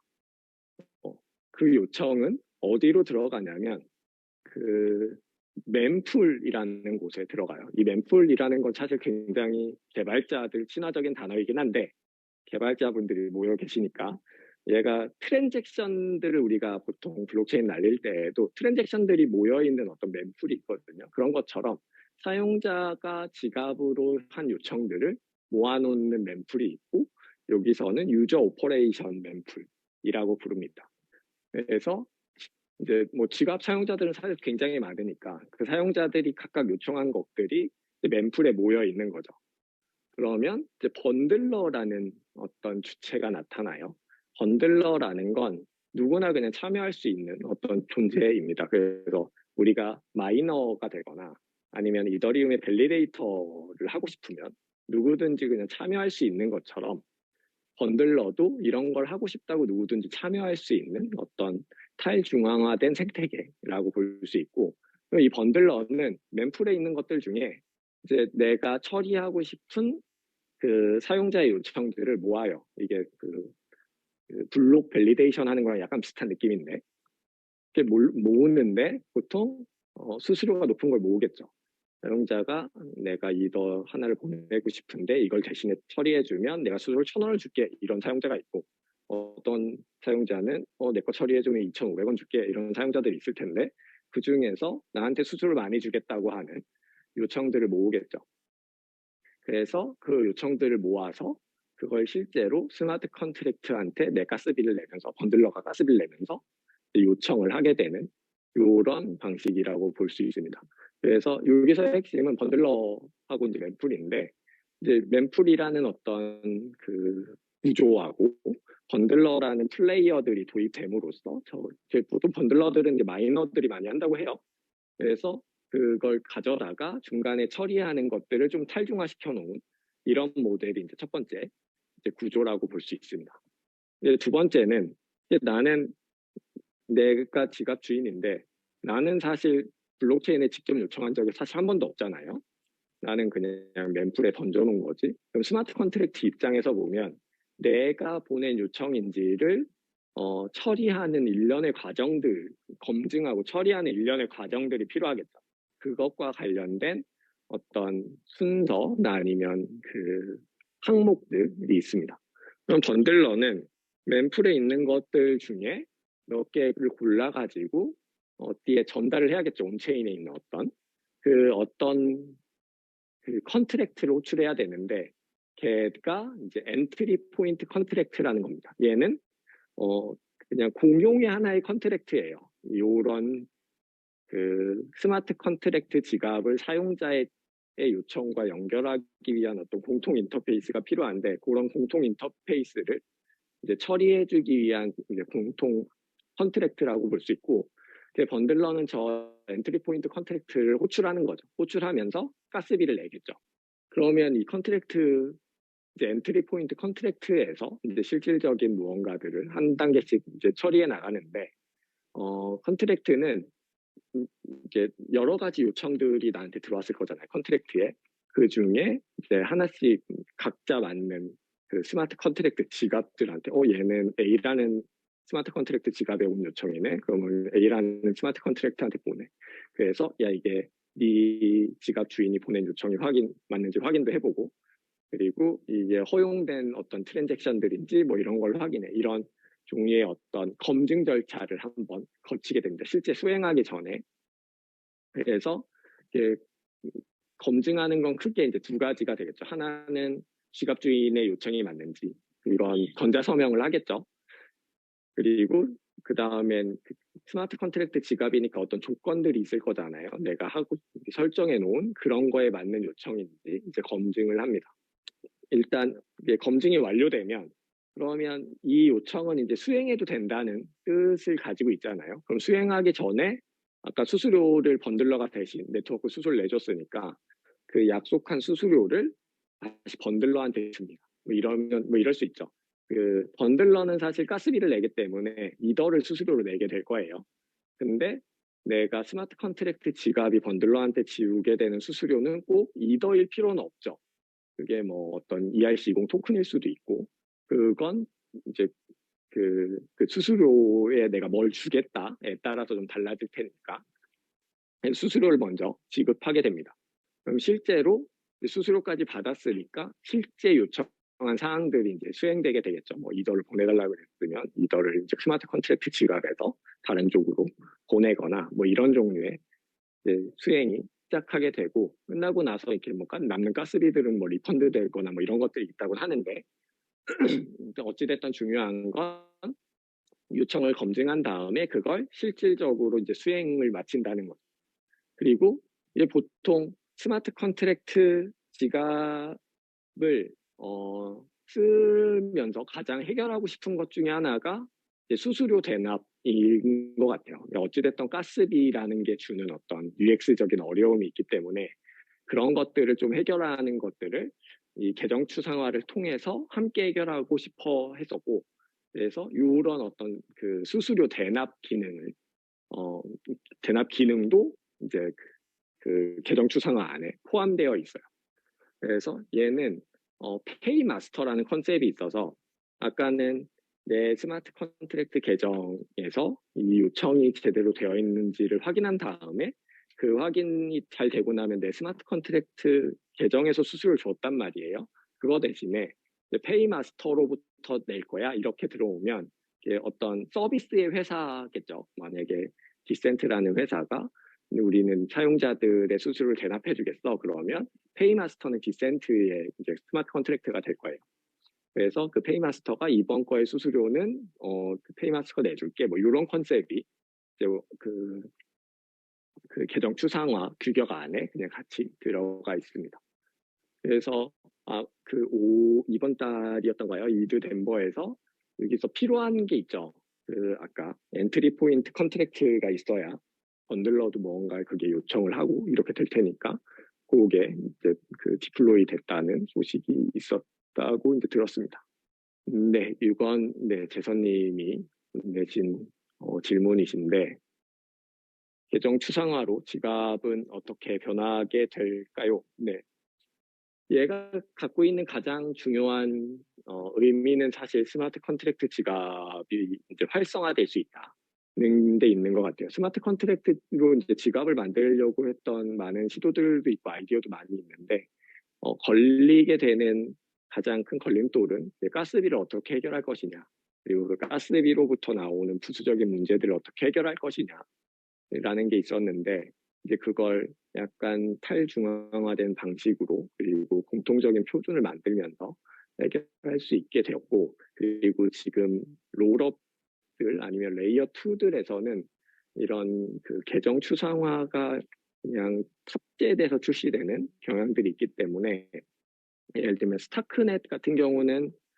모든 지갑 주소가 다 컨트랙트 지갑만 있어요. 그래서 일반적인 개인 키로부터 만든 지갑들은 별로 하나도 없고, 그래서 그런 것들을 다들 채용하고 있어서 스마트 컨트랙트 지갑이 그 다양하게 활용될 수 있는 아주 좋은 시작점이 될 것 같고, 우리가 사실 다양한 목적들을 가진 계좌의 특징들이나 기능들 있잖아요. 그런 것들이 있는 것처럼 다양한 목적으로 쓸 수 있는 어떤 주소들을 이제 갖게 되지 않을까 이런 생각을 했습니다. 네, 이제 이 수업이 네, 파이널 프로젝트가 중요하기 때문에 제가 아이디어 하나를 내놓은 게 있는데 아무도 연락을 아직 안 주셔가지고 네, 그 아이디어 그냥 소개하면서 끝내려고 합니다.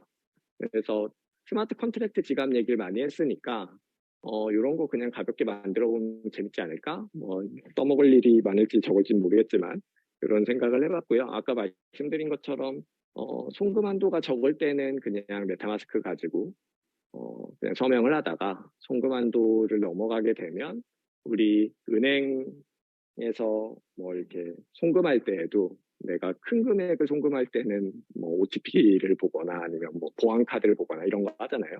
그런 컨셉의 지갑을 스마트 컨트랙트 지갑으로 만들어 보면 재밌겠다 이런 생각을 좀 해봤고, 이런 거 그냥 같이 해보실 분들 있으면 편하게 연락 주시면 될 것 같습니다. 네, 끝으로도 네, PR로 끝나고요. 그 트위터 많이 팔로우해 주시면 감사하겠습니다. 거의 2시간 남았었네요. 네, 들어주셔서 감사합니다.